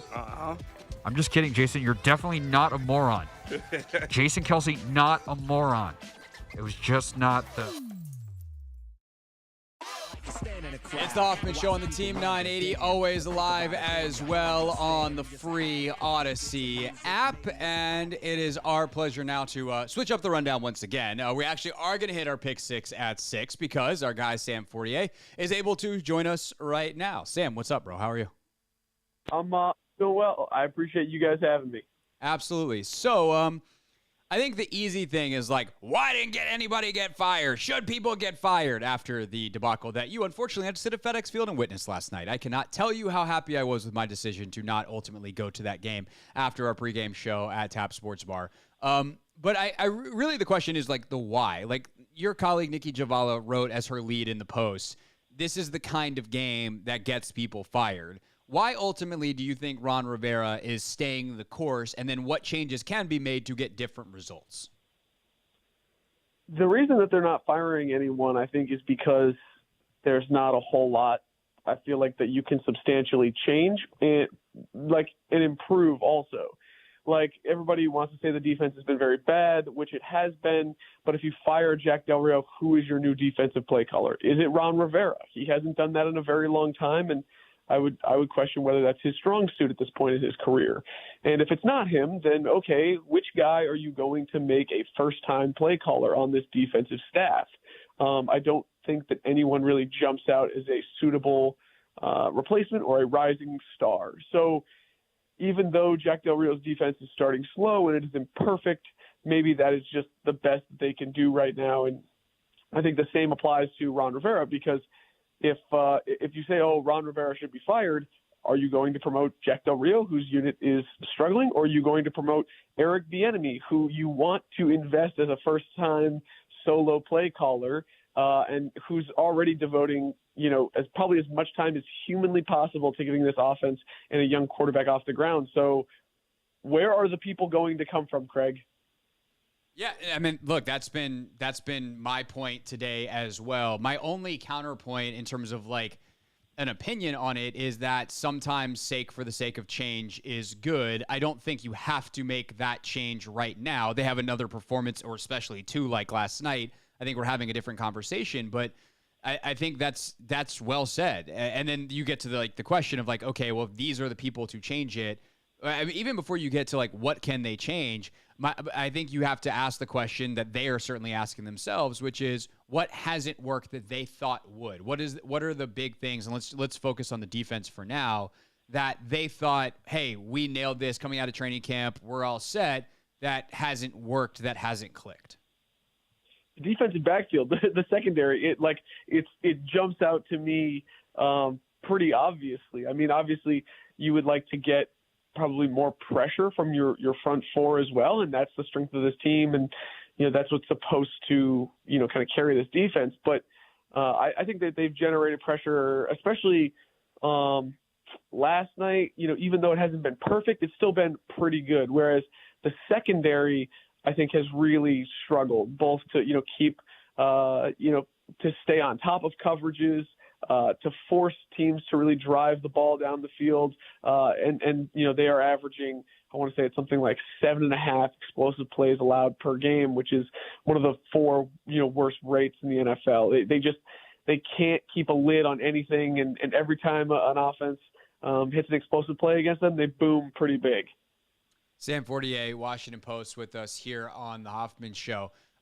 Is that a failure of teaching? Is that a failure of discipline? Like where is the disconnect as you talk to the players and coaches involved here?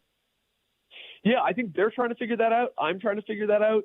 I think that one of the theories that makes the most sense to me, and I asked Ron about it in the press conference today, and he said, yeah, that's possible, is I almost wonder if the emphasis from Jack Del Rio on creating more turnovers this offseason has led to over-aggressive players. And I say that because when you go back and watch the film of the defense yesterday, you see, there were like 4 or 5 instances of defenders trying to jump routes or trying to punch the ball out rather than wrap up and make a solid tackle. I wonder if, Jack Del Rio has emphasized creating turnovers to the extent that players are starting to forget their fundamentals or press a little bit. And Benjamin St-Juste, who allowed, one of those first big plays to DJ Moore on a double move, he, tried to jump something that didn't end up being there. And he said, that's not acceptable. I can't jump something that doesn't exist.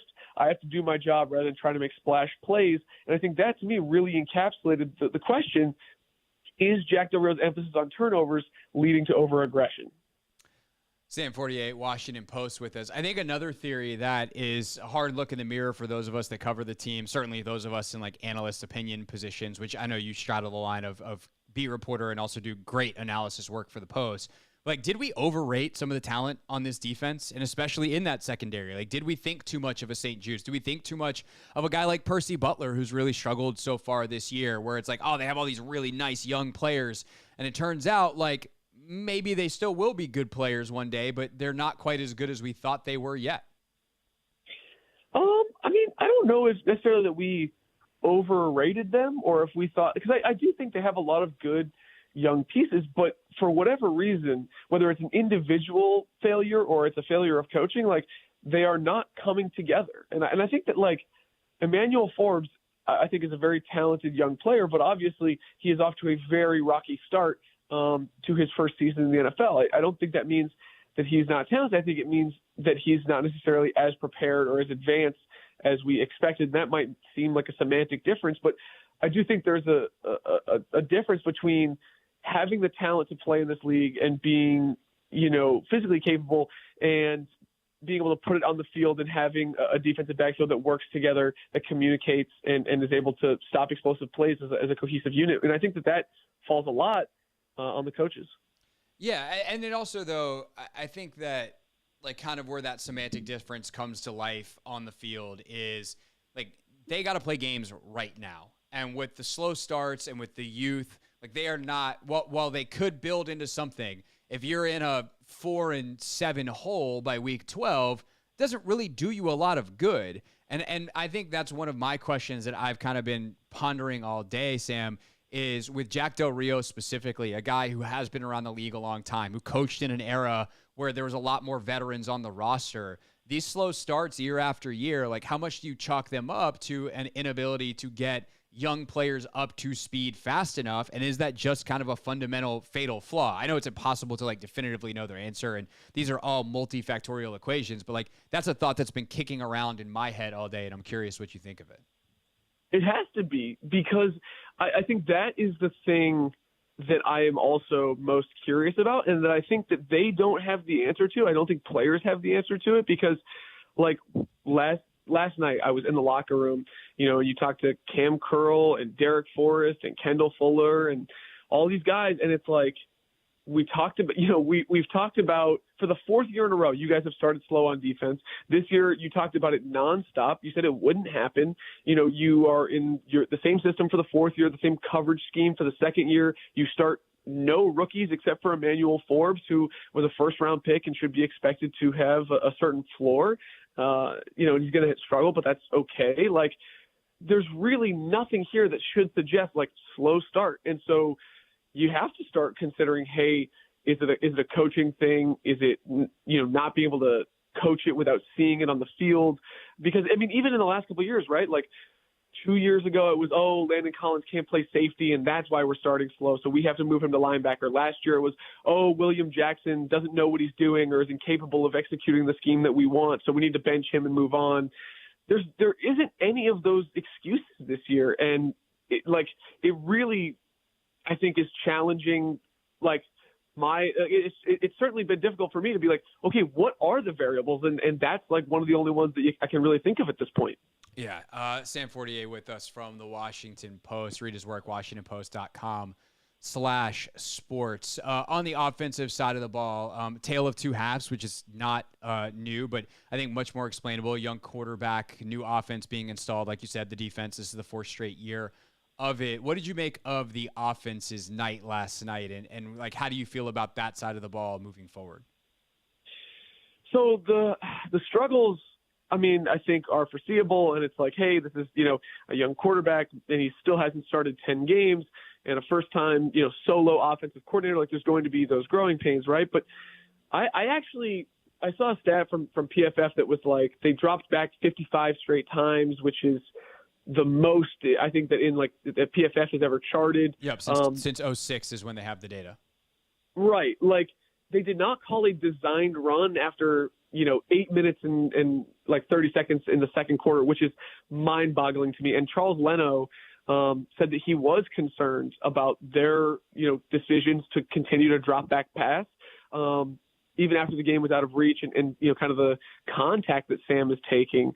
And I thought for a veteran left tackle to come out and say that, it was really notable because, yes, okay, you want to throw the ball out, you want Sam to learn, you want him to get up to speed, but at what point is that to his detriment? I mean, and we talk about, I know you and Logan talk about, we're not using as much motion to keep the mental load off of Sam. Like 55 straight pass plays is a heck of a mental load on Sam. So I just wonder if, is his development being put in the right place, or is there a little bit of, I used to be a part of an offense with Patrick Mahomes, so I'm going to spam the play call button, the pass play button, and I need to learn how to adjust. I'm not saying that he doesn't know how to do that, but I think it's very much a question after the first 5 games of the season. No, I think that's a really fair question, and I think there were at times that like a well-placed run last night would have been very helpful, and it just keeps the defense honest. Like running the football isn't as efficient as passing it, and any numbers person will tell you that. But anybody who watches film and like has been around the game long enough can easily point out the ways in which running the football helps make that true, because you have to respect it. And like the Bears, I think, were showing that last night. Like that's the crazy part is like the Bears look at a 3rd and 7 where you're in a deep drop cover 2 and your linebackers are 8 yards off the line of scrimmage, and they go, sweet, free first down and they hand the ball to Khalil Herbert, and you see what happens if you just play it completely one-dimensionally defensively, and that proves that being two-dimensional is more effective. Right, and so that to me is like a thing that there's been moments throughout this season where I've loved like EB's decision to just switch up the game flow. Like I think of the first week when the defensive line was dominating and he was like, you know what? I don't need to throw the ball to punch it in the end zone. Like I'm going to run three plays here. We're going to burn clock. We're going to kick the field goal. And then we're going to trust our defense to prevent Josh Dobbs from going down the field. Like that to me is the thing that we criticize Scott Turner for, right? Like he looked at the game, said, this is what's going to get it done. And like made the play, or made the call. And it just has felt like either he's going through the development process of that right now, or he really believes that this unit is better at drop back passing than I think it is. Or he's just saying like Sam needs to like learn and grow through this. And even if he gets hit a ton, like we'll still be net positive in the long run. I think those things are all possible, but man, it does not look pretty right now.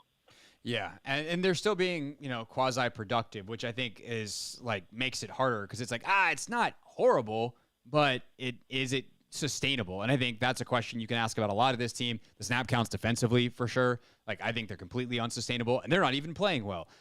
Which kind of leads to this question, Sam, and I'm very curious your take on this, like your feel for this more than I'm not setting you up to be a hot take artist here. Never do that to you. Never, ever. But your feel for this. That game Sunday against the Eagles was physically bruising because the Eagles are very good on both lines. They play physically. Like that's who they are. It is emotionally scarring because of how you ultimately lose it. And it is longer than usual because it goes to overtime because Ron Rivera decided not to go for two and probably was not weighing the fact that he was playing on a Thursday night in that decision.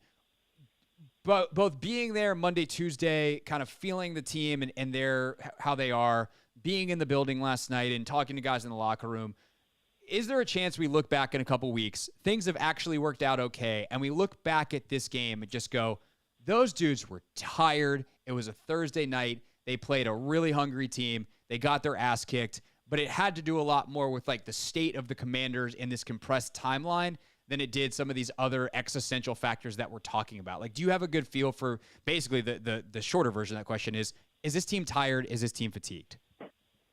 I think there's a very low chance that we will look back and attribute the letdown of this game to the Eagles game.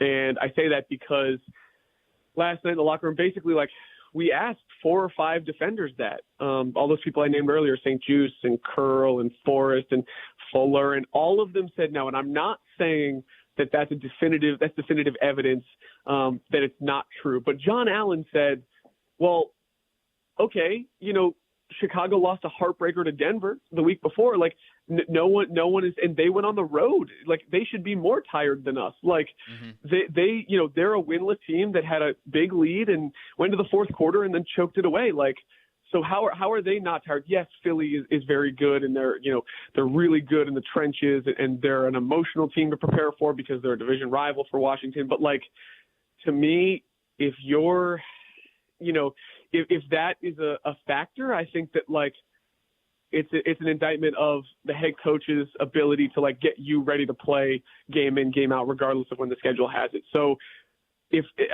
I would be curious to know, a former player or another player's perspective on it because, maybe they have a better sense of what that locker room rhythm and atmosphere is like. But based on conversations in the locker room last night and my just gut instinct, like, I would be shocked if that were a thing that we look back on. But to kind of, counteract that, like the NFL is it's been a banner year for parity. Like the games are closer than they've been in almost 100 years. Like it's very possible Washington comes out, wins its next 2 games, looks great. And then we look back and say, how did that Bears thing happen? And it won't matter because they'll be 4-3. But this is all to say, like, I don't buy that that's a reason, even though I think that the Washington could come back and look much better. Yeah, I don't think it's a good reason. And, we talked so much and complimented the conditioning of this team and all of that for so long. But the reality of like facing the Eagles, like there was that crazy stat last year that every team that played the 49ers throughout the entire regular season lost the next week. because like the hangover from that game was so intense.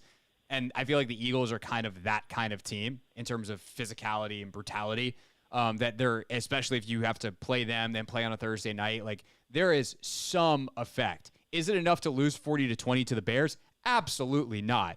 But it is kind of this side of the game that I think sometimes we take for granted. And, you know, I do feel like watching some of the clips from last night and listening to some of the players talk, they are definitely looking forward to these 10 days off. Yeah, I mean, anytime that you lose 40-20 to what was arguably the worst team in the league, you want to take that time to rest and recuperate and come back better because, I mean, we are now in the second quarter of the season. They're 0-1. But, I mean, when you talk about Atlanta and the New York Giants and a rematch with Philly, like that, I think you got to come out of this thing 2-2, not to say like it's a must-win so early in the year. And I think that I said that the Bears were a must-win because of how bad they were playing. And obviously, like, now that's not true. You can lose and still move forward. But, you know, Craig, like, are we going to be stuck in a cycle of every Ron Rivera team where they're 6-6 and then, you know, it's like, well, you know, they need Seattle to lose and Detroit to win and blah, blah, blah. Like, it just feels like that's where we're headed again. Yes, Sam, we're already in it. Like, look around, bro. This is life with Ron Rivera. Like, I could have told you this was going to be the case when he got hired in 2020. This is who he is. I know. It's just, I feel like I'm in like the Matrix or something, and I'm like reliving all these days. Like, although I will say, like, I do think that this loss was inarguably one of the two worst losses of Ron Rivera's tenure. One of the three. Maybe. What's that? I say, what's the other one that's like in your mind is like this is one of two or one of three? Do you have one in particular? Cleveland 2022, going back to when not knowing that you could be eliminated, like the way that you came out against a team that was eliminated, had nothing to play for, like that I think is the worst loss of the Rivera era. I know that, you know, some people say the Giants game at home on Sunday night before that to kind of put themselves that's right up there, yeah. That's and then I want to say that like Dallas in 2021, the day after Christmas, when John and Duran punched each other, I actually don't see that as that bad because if you remember, like COVID stuff was happening. Like Derek Gilbert started that game, right? It was no. He started the Tuesday night in Philly, but they played Tuesday night in Philly and then went to Dallas. Like that's right. Yeah. So you're always going to have like. It's the NFL, like that's just an unwinnable situation. And even though like you don't want to lose 56-14, like I think people could see it coming. But the Giants in the Cleveland game in 2022 and this in 2023, I think that's the short list for worst losses of the Rivera era at this point. And look, like we're running short on time, and I've kept you long enough. But I think that, you know, when you look at Rivera's tenure in Carolina, like things got worse as it went after that 2015 season where things went about as well as they could until the Super Bowl. They went 15-1, Cam won MVP, yada, yada. But, like, this is kind of how it goes. And, unfortunately, that is the reality that we're in, and we'll see what that ultimately means long-term. Great stuff, man. And hopefully you get a couple of days to, like, catch your breath here. I know this week's been crazy for all of us. At least we didn't have to play 2 football games in 5 days, so that's nice. But enjoy a couple of days to hopefully catch your breath and appreciate your time here on the show. Every time I've thought I could catch my breath on this beat, I've been wrong. So I hope you're right, too. Why do you think I left? Anyway, Sam Fortier with us here on The Hoffman Show. See you, pal. See you, man. That is Sam Fortier of The Washington Post on Twitter, at Sam, the letter 4TR. And then, of course, WashingtonPost.com/sports. When we get back, it is time for our Pick 6 at 6. 24 hours ago, Anthony and I picked 6 players that we thought would be very important for the Commanders. How'd we do on those picks? Hopefully better than the Commanders did. We'll find out next.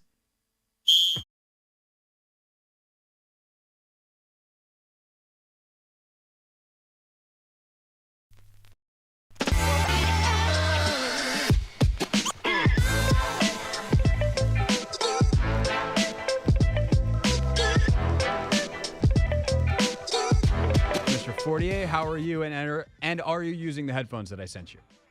I am using the headphones that you sent me, so I'll not be pulled over. And I got to tell you, man, seeing the craziness coming out of Chicago today with the Justin Fields comment, with the DC abruptly resigning, it's just like giving me flashbacks to what this team used to be like. And I'm like, wow, I'm talking about football in a stadium? That feels odd.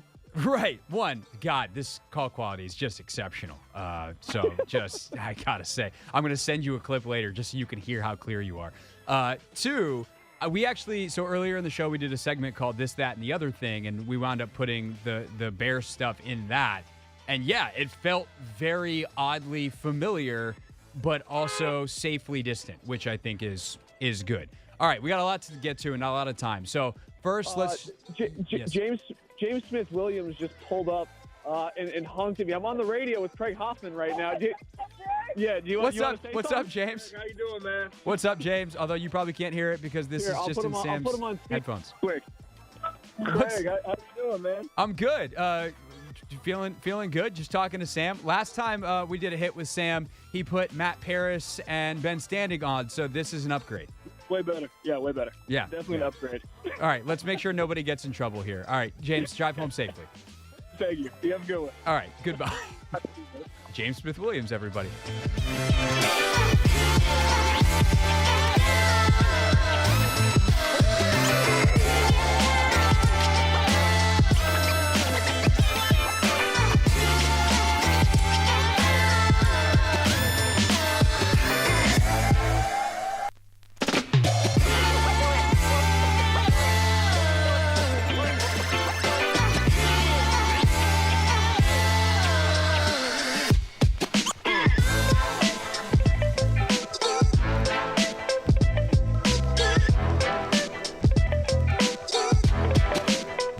I mean, that's been an ongoing bit. Oh, okay. I think Travis Kelce's got the best bit of all. He's just dating Taylor Swift, so forget the lyrics. And then we got our guy Ian Eagle talking about Travis Kelce finding blank space in the end zone. Now that's how you do it. By the way, I did follow up for those of you that listened to the end of the show on Monday. We said we're gonna have to investigate. Was that did Noah Eagle feed Ian, his dad, the lyric? I texted Ian, I was like, we might have to have you on the show to do this. And he's like, there's nothing to investigate. I'm just a Swiftie. Ooh, okay. And I was like, oh, well, there goes the segment idea, Ian. Did you see Jason Kelce confirm the rumors, though? Yes, he kind of did on WIP today, which is very silly. Jason, your podcast is very good and very successful. If you're going to confirm the biggest rumor in the celebrity world. Exactly. Don't do it do it on a radio show, obviously. Don't do it on a radio show. Do it on your own podcast, you moron. Uh-huh. I'm just kidding, Jason. You're definitely not a moron. Jason Kelce, not a moron. It was just not why am I doing... Let's keep going with the comments. Mm-hmm. All right.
on the free Odyssey app. Final hour here on the Team 980, streaming live on YouTube as well at the Team 980.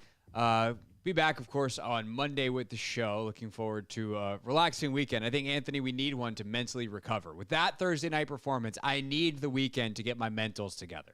Man, who you telling? I will not be watching football. No, I will be watching football. I mean, I always kind of look forward to, well, it's Thursdays especially, because if I want to sit around and watch Red Zone all day on Sunday, I can. Yep. Like doing the pregame show, 4:15 kicks don't actually really help me. I just miss the entire 1 o'clock window. Oh, yeah. That is brutal. So in a future life, I will look forward to a 4:15 Commanders kick when I'm not doing the pregame show anymore. But Logan and I, we have work to do. Speaking of, by the way, Take Command is out on all platforms. YouTube at 1067 The Fan. I've got our discussion about whether or not the Commanders should think about making changes on the coaching staff up on my page at Craig Hoffman. And, of course, in all the audio platforms, Apple Podcasts, Spotify, the Odyssey app, Google Play, Stitcher, wherever it is that you listen to your pods, it is available now. So go check out Take Command for it wasn't an instant reaction like we typically do after the game. Like we recorded it this morning, but in exchange for it not being quite as instantaneous last night, we did do a full 45 minutes as opposed to the typical 30-minute post-game show. And then, of course, we'll do the film review coming up on Tuesday. All right, Anthony, we have done enough housekeeping. Let's get to it. It's time for Pick 6. The 6 biggest Commander storylines. It is caught! Delivered at 6 o'clock sharp. It's the Pick 6 at 6. I'm going to be their biggest and harshest critic, but I'm also their number one fan. All right, so here's how we do this. The day before the game, or the show before the game, we pick 6 players who we think will be very impactful on whether the Commanders win or lose. The day after the game, we take a look at how those players did. Anthony, you had the first one. Number 1. I did have number 1, and my guy, or I guess that unit, the offensive line, actually played all right. I think they had, it was more so a mixed bag. I want to say they gave up 5 sacks, but 2 of the sacks I wouldn't necessarily say were necessarily on them. One, Sam Howell, he rushed up the middle for no gain. The quote-unquote Leno sack, like that's not on Charles. Yeah, that one. And then, the blind side that Stroman got, I guess Sam didn't identify the blitzer. But I did say before the show. That's not on the O-line. Like, that's on the protection, but not on the O-line. And honestly, I think while they have that protection called, like, Sam's got to know that and throw hot. But it's a really well – to me, that's a good job, Chicago Bears. Y'all get paid too. Yep. And then the last 2 sacks came well into the fourth quarter where, it was drive, garbage time. Have even been we shouldn't have been throwing the ball. Like, we're down 17. I don't know why we're calling timeouts. You want to score. The game's out of reach. Yeah, we should have just, exactly. So I'm going to say, I'm going to give the offensive line a hand of applause. Yeah, no, I tend to agree with that. And if you look at the PFF grades, again, they are what they are, but like, some of the highest rated players on the team are offensive linemen. Logan Thomas gets the highest grade on the day. Both are one of the highest overall, but also as a run blocker, he actually had a good day. Cosme, Wiley, like they get good grades. Sadiq's having a rough one in PFF land. Leno doesn't have a great run grade either. But as pass blockers, like Leno, 86, Wiley, 80, Cosme, 79, Gates, 77. Sadiq 76. Like, that's a good day at the office for a pass pro. I will say one thing. Damn it, I forgot to put this in 1st and 10. And I had it written down, and I was rearranging the numbers of things, and I wound up deleting it and not putting it back in. But something that I want to dive deeper into next week, they have major short yardage issues on offense. Man, I'm talking about when it comes to running the ball or converting in general. First of all, that play design. I love a pro set for the sake of it. We all knew it was coming, though, Craig. We've seen it too many times. There's no way they've repped that with any regularity. Like, what?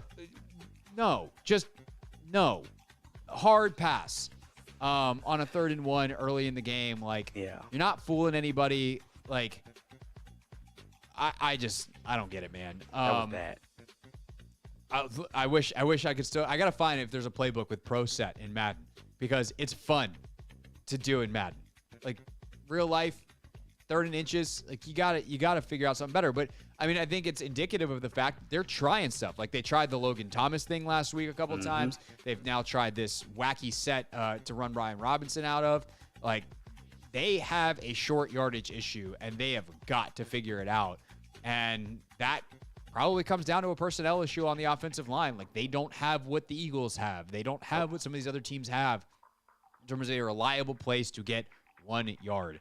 And for as good as the pass protection was, and that's basically all there was. By the way, those guys got those 80s and up, or those 70s and up grades in a game where they dropped back 1,054 times. Yep. No, it was legitimately 55 straight called pass plays. And Sam, I think, had 55 attempts on the day or something like that.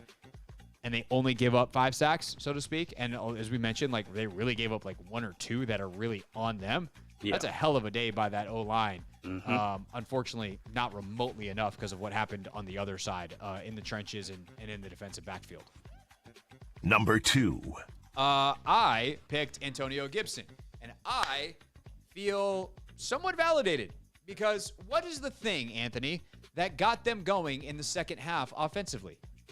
Antonio Gibson. That big play down the sideline. That was one of the things that happened, but what happened even before that to Brian Robinson, but the thing that I thought Antonio Gibson would have a good day doing? Oh, screens. Yeah.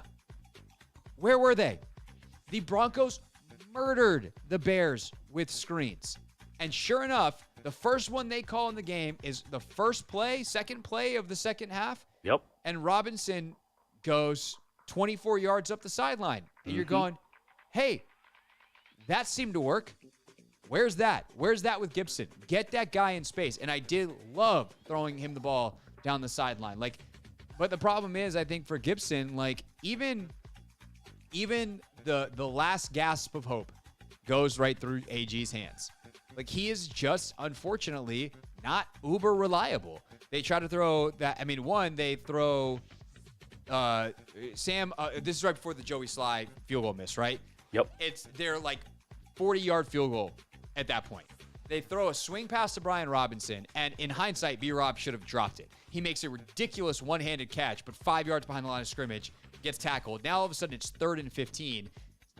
The Bears blitz. Good call by them. Sam does a good job of getting it out quickly, but it's not a great ball, and it goes right through AG's hands. And he wasn't going to get many yards, but at that point, if you can get a few more and make that a slightly easier field goal, great. Should Joey Sly have hit it? Of course. Yep. But, like, that's the kind of attention to detail. Like, you get down to that area of the field, you got to know teams are coming with pressure to try to knock you out of field goal range. You got to have better calls than that.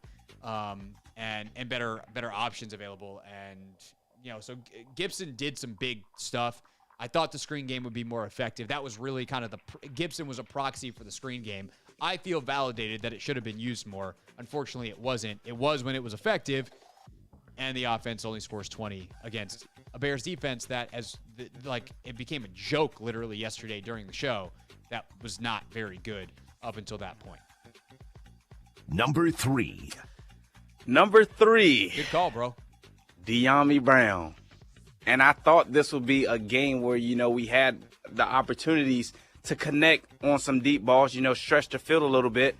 And what do we have? First quarter, Sam Howell, they're in cover 2. Great play design. Dyami right down the middle of the field. And he just, pulled the alligator arms. To be honest, it might not have been the best ball that, could have been thrown, but there was a play for Dyami to make, and he simply didn't make it. You could have laid out. You could have, done anything. I mean, he did lay out. He just laid out with his arms in his chest. Exactly. My point exactly. Like, it could have been a better effort. And these are the opportunities that we got to be able to capitalize on, and we have not been able to do that, through 5 games this season. And I thought, Dyami, he was going to have a chance, and he had a chance. I won't even say it's a better effort. Like, I just think, like, Dyami Brown is Dyami Brown. And that is a route that if you love it, maybe you don't get it if it's Terry, but I want Terry running that route. But also, like, that's what Dyami's good at, theoretically. But he tries. He just, there's a limited skill. The hands and the ball tracking. And, like, he dove. Like, he gave a great effort. He didn't execute. He didn't put his hands underneath the ball. It could have been a better ball from Sam, for sure. It required a spectacular play. But Diami didn't track it well. He short arms it, and it falls. And if you want to count that as a drop, he didn't drop 1 touchdown. He dropped 2. And again, hard ball thrown very hard on his back shoulder as he is going the other way. That's the nature, I guess, of a ball on your back shoulder. Thank you from the Department of Redundancy Department. That is a hard catch. But pro wide receivers make that catch down in the end zone, and they score on the next play to Curtis Samuel. But that's 2 touchdowns for Diami Brown. I will say this about Diami. I love the physicality he plays with. I will give a compliment that is, I'm being nice here because it feels like a day where, we should try to be nice where we can, because it makes us feel good inside that we're saying nice things about people, doing this for our own self-esteem.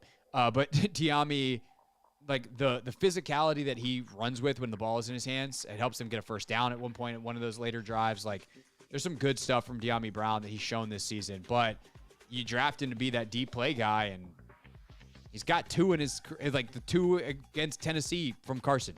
That's it. Yep. That's pretty much it. All right, next. Number 4. Montez Sweat. Montez was all right last night.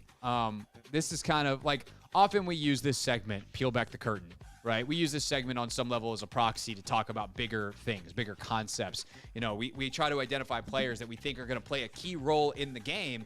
And what's weird is it didn't really feel like Montez Sweat played a super key role in the game. Like, if you want to look at the PFF stuff, he grades out like pretty well in the game. He grades out as a 78. His run defense is a 70. His tackling is 75. 71 pass rush grade. Like, he was just kind of pretty good all night, but like not super impactful. And unfortunately, that's kind of been a lot of this D-line. Like, Chase has been impactful. But unless it's all happening together, then it's not going to result in good play by the defense. And the secondary, with how bad they're busting coverage right now, is rendering all of that pretty useless. So I think like Montez and the D-line played okay. I think the interior of the D-line is a bigger issue, and what they're doing against the run right now. I think Chase did let a couple of plays get outside of him last night. So if you're going to talk about an edge who had a negative impact in the game, in one particular area, it'd probably be Chase in the run game, although Chase was easily the best pass rusher last night, so it balances out in that way. I don't know, man. Like, this is kind of the Montez Sweat problem. He's awesome, but to what extent? And this is football often. It's like, it's really hard to parse out how much even individually great players truly have an impact on winning, because you look at Montez and just check in a game where his unit gives up 40 points. Yeah. Wacky sport, this football. Number 5. Number 5, I went with Derek Forrest, and he had a bigger impact on the game. Yeah, he did, but still, there are sometimes where he's still out of position, or like he takes a really bad angle, like the what is his name? Who killed us yesterday? DJ Moore. DJ Moore. When he caught the curl route and turned upfield. Yes, he sort of got pushed out of bounds by Derek Forrest, but that was another, big play that could have gone, 40, 50 yards. And it's just like, I don't know, man. I just want more production out of, our guys. I think he had a solid game. What position does he play? Safety. Yeah, why do they call it a safety, Anthony? Because he's the last line of defense. That's what it's supposed to be. Yes. PFF gave him a 31 tackling grade. Good gracious. That is not good for your last line of defense, and perhaps has a role to play in giving up 40. I thought Forrest was definitively not good last night. Like, when you are the deep guy against an offense that is trying to kill you with big plays because they do not really have another way, you have got to be more disciplined about who you chase, where you chase them. And I think this is going to be, like, forget PFF for a second. Like, when the coaches grade this out, I do not think this is going to be a pretty game for Derek Forrest. And I think it will be the exact same for Percy Butler, who has really not had an impactful season in a positive way. Those are the guys that got burned on some of these cover 2 beaters. And you feel bad for the corner at times, because you're playing in a certain way thinking that you have help over the top. And DJ Moore just look, DJ Moore's really good. And that needs to be expressed explicitly. DJ Moore's awesome. He's not as awesome as they made him look last night. That requires some help from the defense. And he did at times like do this little kind of savvy, like I'm not even really running a route. I'm just kind of wandering in space and, oh, look, it's cover 2. I'm going to go right to the hole of cover 2 and, oh, that's a touchdown. Yep. I'm like, that's good stuff, man. That's good playing by DJ Moore, but it can't be that easy. It can't be like, oh, I'm going to wander over here. Nobody sees me. Like it's Derek Forrest's job and Percy Butler's job to be like, I see you, number 2. I'm going with you. No, not a thing. Like, I can't get that mad at Kendall Fuller for some of the stuff that happens to him last night. Like, Kendall, the ball in the back of the end zone to DJ Moore. That was a perfect ball. Is perfect. That is really good coverage. Like, could it be better? Of course. Of course. But that is really good coverage and an insane ball from Justin Fields.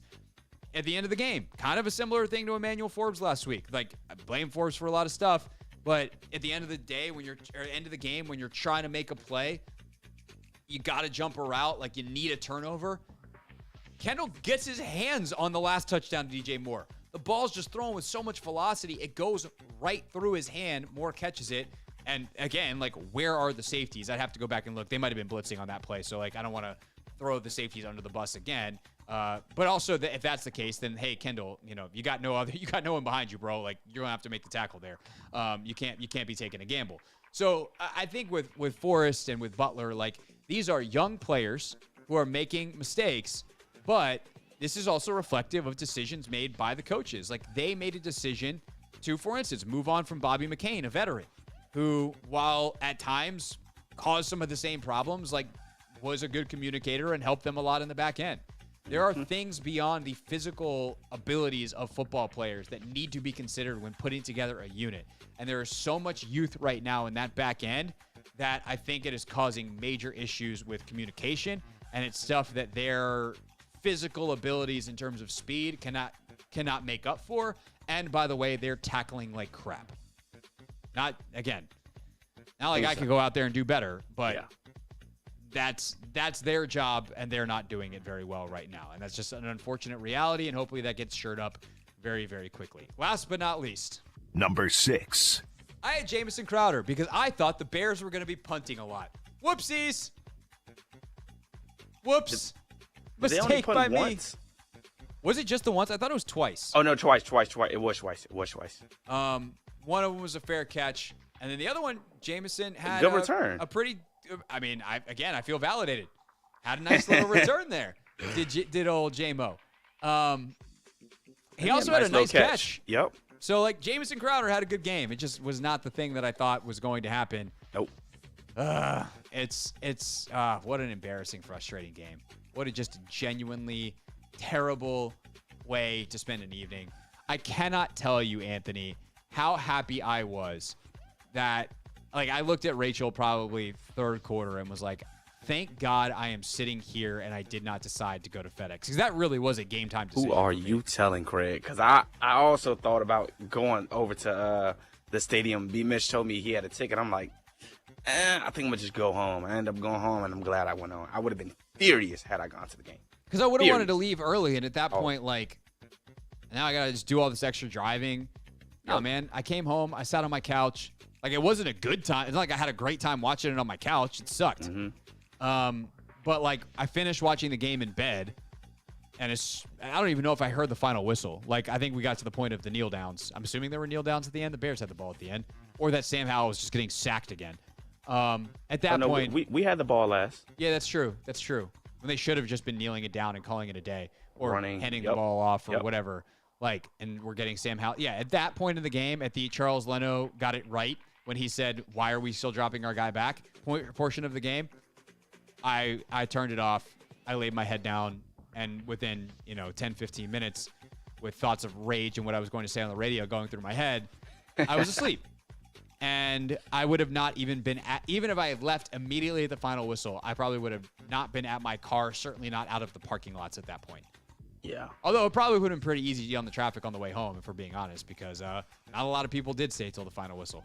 Probably would have been harder to leave mid fourth quarter. Yep. Yeah, that was brutal, man. That was brutal.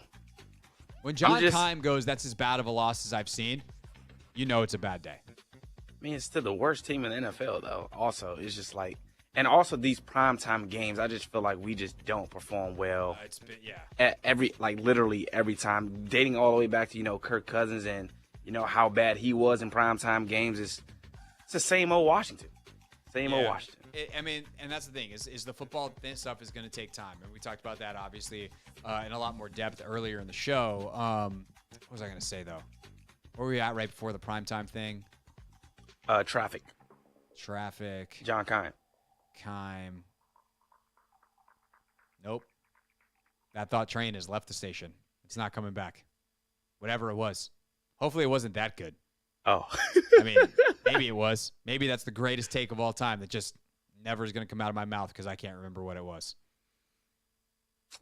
Maybe some things are better left unsaid. Maybe. Some things definitely are. You know who often says some of those things? Ooh. Ron Rivera. Yep. We'll see if he said any of them last night at the podium or this afternoon when he gave his press conference. You'll hear from the head coach next on the Hoffman Show on the Team 980 and always live as well on the free Odyssey app.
the Hoffman Show on the Team 980, always live as well on the free Odyssey app. We had told you we're going to let you hear from Ron Rivera, but there's actually enough meat on that bone that we're going to save that till Monday. Plus, Anthony, we have to make our picks. We got a whole rest of the NFL to attend to.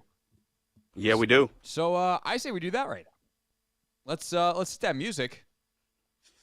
All right, hold on. Let's go. Get your mic ready. Get your mind right. Mind and mic, very important in radio. You ready?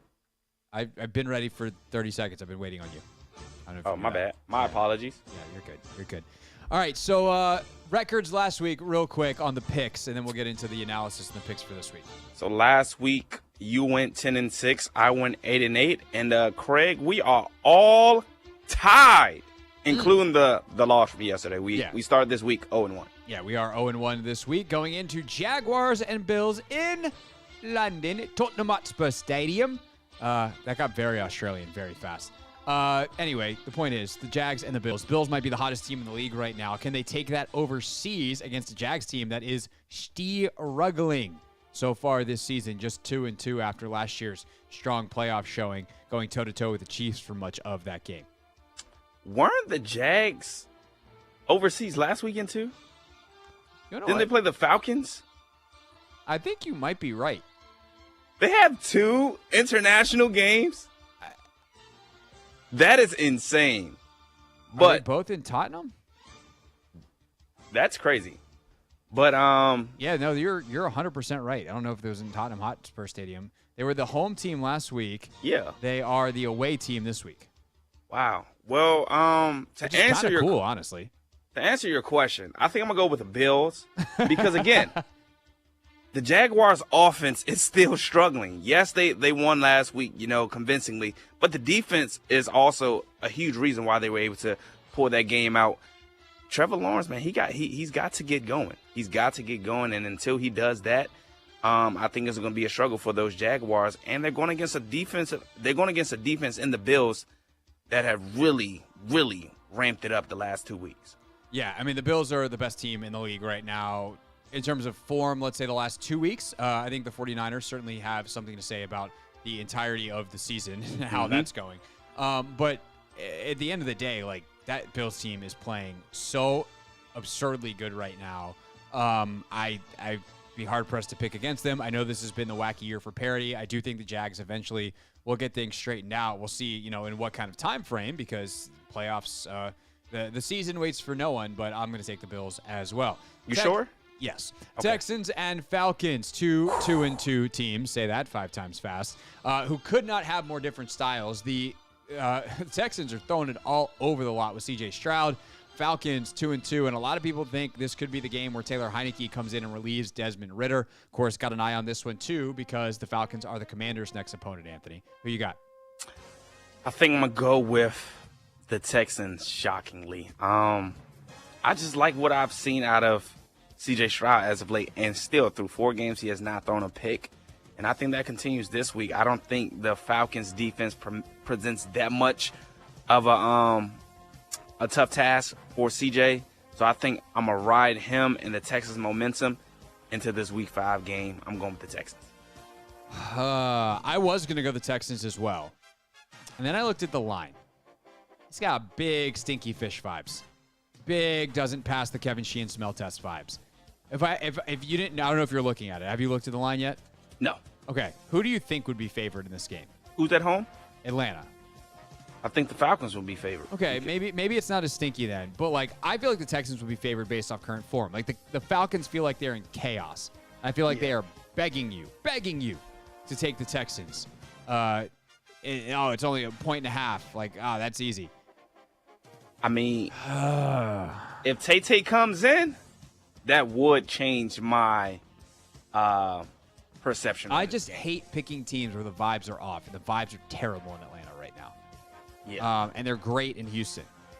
So screw it. Let's pick the Falcons. Panthers and Lions. I'm just hold your nose and go for it. 1, 2, 3. Lions. Okay. Titans and Colts. What a interesting game, because when the Titans and Colts show up, you have no idea who's showing up. That is the nature of these two teams so far this year. You already know who I'm rocking with this week. I'm going with the Colts. I think, again, the Texans can only go as far as Derrick Henry. And Zaire, he's looking forward to matching up with that boy Derrick Henry. That's how you know Z's a little bit nuts. Nobody actually wants to tackle Derrick Henry He except wants for people who are a little bit nuts. I love Z. He That's also why I wanted love Z. to tackle Nick Chubb, but he unfortunately went down with an injury. Yeah. But he loves the best running backs in the league, and Derrick Henry is still one of those guys. Also, JT might be coming back, so yeah, that's going to help out. Expected to play as of right now. Titans and Colts, I will take the Colts as well for all them same reasons. Giants and Dolphins, 1, 2, 3. Dolphins! Yeah. Saints, Patriots. This is an even line game in New England. The Patriots are a mess, man. Last week is the worst loss of Bill Belichick's career, but the Saints don't exactly have the firepower to take advantage of it. I have zero trust in the Patriots offense. I mean, Mac Jones is a disaster. And I'm kind of shocked that a guy who coached Tom Brady for 20 years would look at Mac Jones and be like, we got our guy. But they've stuck with him so far. And they don't really have a lot of options at this point in the year. I guess they could go try to make a trade somewhere. But I think I'm taking New Orleans on the road, which feels crazy, but I'm going to do it. This is so ugly. So ugly. I think I'm going to zig. I'm going to zag. I'm going to go with the Patriots, man. I think the NFL has just been that kind of, league this year. That's a great point. It really makes no sense, to be honest. It makes no sense. You're going to go with the Saints. I'm going to go with the Patriots. I'm just going to pray that the Patriots get it done. That's kind of where we're at. Exactly. I don't like that game at all. Quarterback play is terrible. Defenses banged up. I don't know. I don't know either. I don't know about this next one, although I feel like I should. Ravens and Steelers is always just throw out the records. It's a divisional rivalry. Yep. The Ravens also are in this state again where I have no idea who's going to play for them, and it's because they have no idea who's going to play for them. We know that Darryl Worley's out. We know that Odafe Uwe is out. We know that Keaton Mitchell is out. Marlon Humphrey, questionable. Justice Hill, questionable. Ronnie Staley, questionable. Morgan Moses, doubtful. That would break a 134-game streak, I think, for Mo.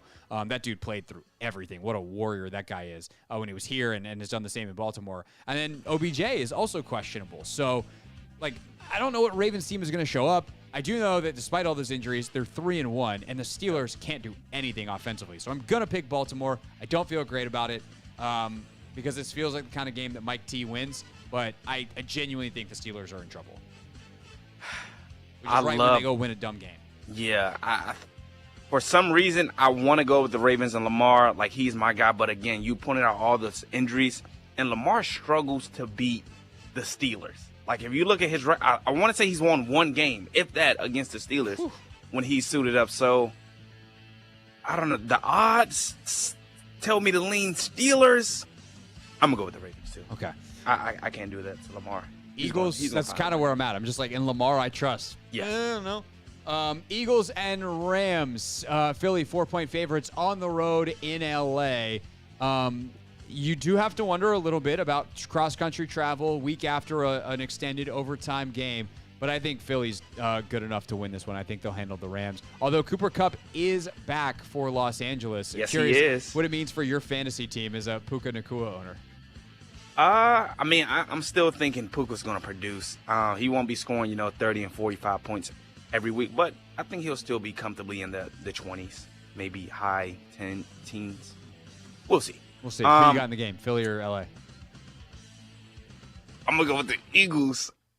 I'm going to go with the Eagles. Okay. I'm going to go with the Eagles. Bengals and Cardinals, somehow both 1 and 3.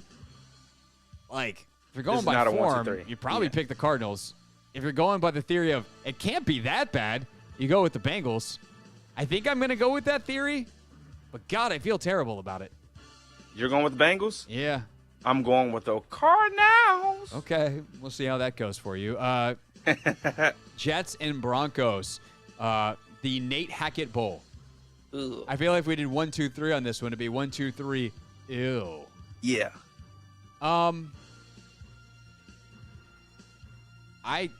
Your face says it all. I don't want to pick this game on principle. I just think it's such an ugly football game that we shouldn't have to. We're going to, but I don't know. You want to pick one? I'm gonna go with the Jets. That's kind of where I'm leaning. I just like hate where. Denver. Yeah, I mean, I like what Zach Wilson did last week. Right, I don't but that's think, like a law of averages means you're going to hate what he does this week. Yeah, but I think we're going to see more Dalvin, more Brees. I think they'll have more success on the ground against a less stout defensive line than the Denver Broncos. The Broncos are really bad defensively. Exactly. they And the Jets kinda got a solid defense. Yeah, the Jets should win that game. But you're going up with the Broncos, right? I'm going with the Jets. Okay. Trying to steal one. Oh, man. Chiefs and Vikings. KC only 3.5-point favorites in this one. Their offense really has not been good, but the Vikings are the ultimate, maybe not the ultimate, I guess the Broncos, or at this rate, the Commanders, are the ultimate get right against them defense. I'm going to go with KC on the road, though, and I think this could be the week where Patrick Mahomes gets out of it. This should be a fun game. Yeah, I think the passing game will definitely get on track. Again, the Vikings don't have all that good of a pass rush, play a lot of zone. I think Mahomes is going to feast. Going with the Chiefs. All right, and then Sunday Night Football, game of the week. This is how you draw it up if you're NBC. Cowboys, 49ers. Can Dallas hand San Francisco their first loss of the season at home? No. I'm going with the 49ers. Brock Purdy still hasn't lost in the regular season, and I don't think that starts now. I agree with you. I'm also going to go with the 49ers.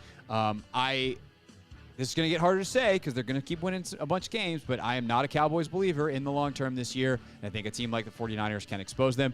As for how not you draw it up, Raiders and Packers on ABC and ESPN's Monday Night Football. Vegas is somehow favored by 1.5 at home. This is definitely a wacky smell test game. But I genuinely I don't feel like I can pick the Raiders. I have zero trust in them. I'm going to say Green Bay. Yeah, I can't pick the Raiders either. Devontae's a little banged up. But I would love to see the Packers make some more strides. I don't really think Love has played all that well. He's done enough to, give them a couple of wins, but I want to see, some more progress.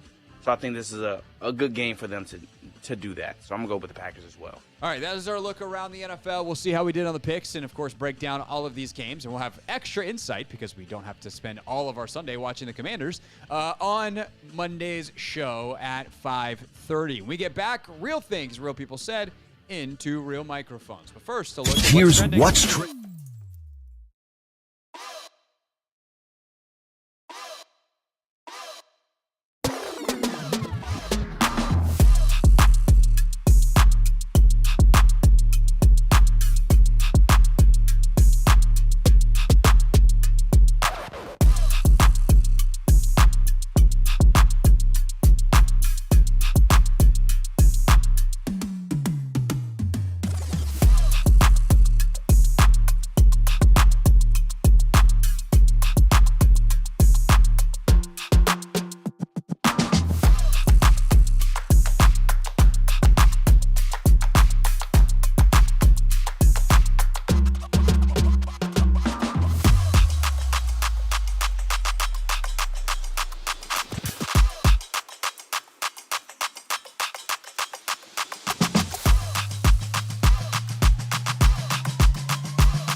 bizarre in this song. Oh, it's the Hoffman Show. We're on the Team 980. We're always live as well on the free Odyssey app. We are streaming live on this Friday on YouTube at the Team 980, and we have 9 minutes left in this radio show. Talking Terps coming up next, so stay tuned for that. Typically that's on Thursday nights, but with the game last night, Coach Locke's going to do Friday night here on the Team 980. So Talking Terps coming at you at the top of the hour. Great stuff all weekend long on 106.7 The Fan and the Team 980. Everybody from our weekend crew breaking it down, and then we'll be back with you on Monday at 4 o'clock. There's so much from Ron Rivera to get to. Rivera also speaks at 3 o'clock on Monday, so Rooster will have that live, I do believe, and then we'll obviously see if there's any updates to anything. I don't think there'll probably be any decisions on staffing. Like he said, there's not currently anything. The boss could always come down from the owner's suite and be like, "Hey, man, I think differently." But it's probably not going to be anything major. But we'll see. Like, do they make anything public on what they're going to do with Emmanuel Forbes, and what else do they do this weekend self-scouting wise that Rivera talks about on Monday? We'll have all the coverage starting at 4 p.m. All right. Anything else housekeeping-wise, Anthony, that we need to discuss before we get up on out of here? There's no pregame show to tease. Only thing I would say is take care of yourselves, because yesterday was still a nightmare that we still have to address. Yeah, take the time to emotionally process the loss. Yes. Not by throwing things. We don't endorse throwing things. I've definitely thrown some controllers in my day, but I'm older now and wiser. When was the last time you threw a controller? I don't think I really have thrown a controller, to be honest. Ever? Never really been that. I don't think so. No game of Madden has ever gotten so frustrating that you're just like, bleep this. Nope. No game. You're a Washington sports fan. You've never thrown a remote control. I probably hit my controller, but I haven't thrown it. I don't think I can get that angry to, throw something. Because one, I will have to pay for that controller, and then two, whatever I break. Anger, Anthony, is sometimes you do things that aren't exactly rational. Yeah, you're right. I definitely threw something earlier this week in the studio because I was so mad at the Uber Eats situation. I just think I look before I throw things now. I'm very careful, and I try to throw soft objects at soft objects. I think I just threw like a piece of metal at the ground, though. I was one, I was angry, two, I was hungry. So you were hangry. I was very hangry, but with good reason. Yeah, that situation was crap. I'm like Kirk Cousins. I'm process oriented, so I want to process it. Hit the button. get 100% out of here with that. Real things. We're not going to be sucked this year. Real people. 5 and 11. Just get out at something that ends at 50, and I'll fill in from there. Actually, damn good. 5-0. That's what we need. That was an inside joke for me and Anthony and people listening on the stream. Anyway, the point is, we got real things, real people said, into real microphones. Jordan Poole was talking into microphones to reporters, the new Wizards guard, the other day when the National Emergency Alert System went off on everybody's cell phone. And then apply that to what you have going on. That's 220? Hey, look, that's that. There would be a better person than you to activate this while you're doing your interview. DC, that's the alert. We here. We're here, DC. That's the what? No. That's so funny. Chase Hughes, by the way, credit to him for the audio. That's hilarious that he knew exactly what it was. Although, hilariously, it was not at 220. It was at 218. They fired it early. Oh, wow. Wow. How did he know? They sent. It was all over. You just gotta, Anthony. You gotta pay attention to the world. I do. I know there's a lot going on this week, but yeah, lock in. Earlier this week on ESPN, playoff baseball, the Rangers and Rays in Tampa did not go well for the home team, and if only there was anybody there to see it. Sean McDonough with the call. And on to third goes Sager. And some boos starting to come down from the group. I'm not sure we could call it a crowd. The group here at the Trop. In your Syracuse days, did you ever get to meet Sean? I did not. He is one of the funniest people you will ever meet, and like the driest sense of humor. Like one of those people that if you're not paying attention, all of a sudden you're like, wait, what did you say? Like he just is like. Does he laugh with it though, or is it just like he tells the sometimes, but like much more of like he just plays it straight. Yeah. Just like he just did on that. That's not like Sean McDonough and I are not best friends. Yeah. Try to overplay the relationship here, but I've spent a little bit of time with the guy, and he'll just hit you with a haymaker and then just keep on going. And you're like, what the hell? That was funny. More of a group here at the Trop. Yeah, they didn't get a lot of fans out there at that. They didn't get a lot of runs either. No. Yikes. No. Send packing. Earlier this week, we weren't quite sure of Cooper Kupp's injury status. Looks like he's going to play Sunday for the Rams. Sean McVay, he was just trying to stick to the script. He's going to go through practice today. We're going to see exactly what that looks like, but it says limited. He's not going to be limited. I mean, so I just read, I was like Ron Burgundy just reading off the damn injury report. So he's going through a normal practice. We'll see how he's feeling, and, we'll progress him as the week goes. I am doing real things, real people said, into real microphones. Yes, you are. Read what's on the page, Anthony.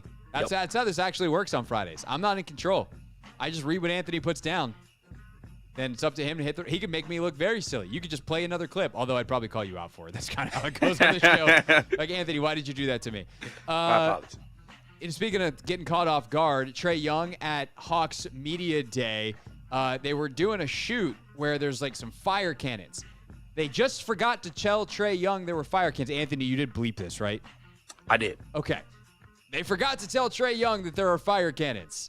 3, 2, 1, action. Oh my God. No, I scared the mess out of you, bro. One more time, please. 3, 2, 1, action. Oh my God. No, I scared the mess out of you, bro. I really want the visuals. Yeah. I want, because that was like behind the scenes, like whatever social media person for the Hawks is following around with the phone footage. Mm-hmm. I want to see if that was a video. Like, I want to see the high, like the 4K with all the effects. Yeah. Take of that, or I would like to see the photos that came from that. I think the photos definitely will be a little more intriguing because it's like. Yeah, because he goes to do like a finger roll, then he like kind of clams up, and his face does the Yeah. Last but not least, the Bills and Jags are in London, and that means Von Miller is in London, and Von tried his best to capture something we don't talk about enough, that there's not just a British accent, there's many British accents, and Manchester Von tried his accent. best. Manchester, the accent is like Manchester, like choppy chop. And then Birmingham is like Birmingham. It's like a deeper accent. And then Liverpool is like Liverpool. And then Newcastle, they have like one of the funniest ones. It's like Newcastle. Wow. I don't think he got the Newcastle one right. Was it close? Does he get an A for effort? I don't even know what he's trying on the Newcastle one. The other ones, they're all right. Oh. And you got the proper in London. Mm-hmm. Anyway, that's our show. We'll see you Monday. Talking Terps is next.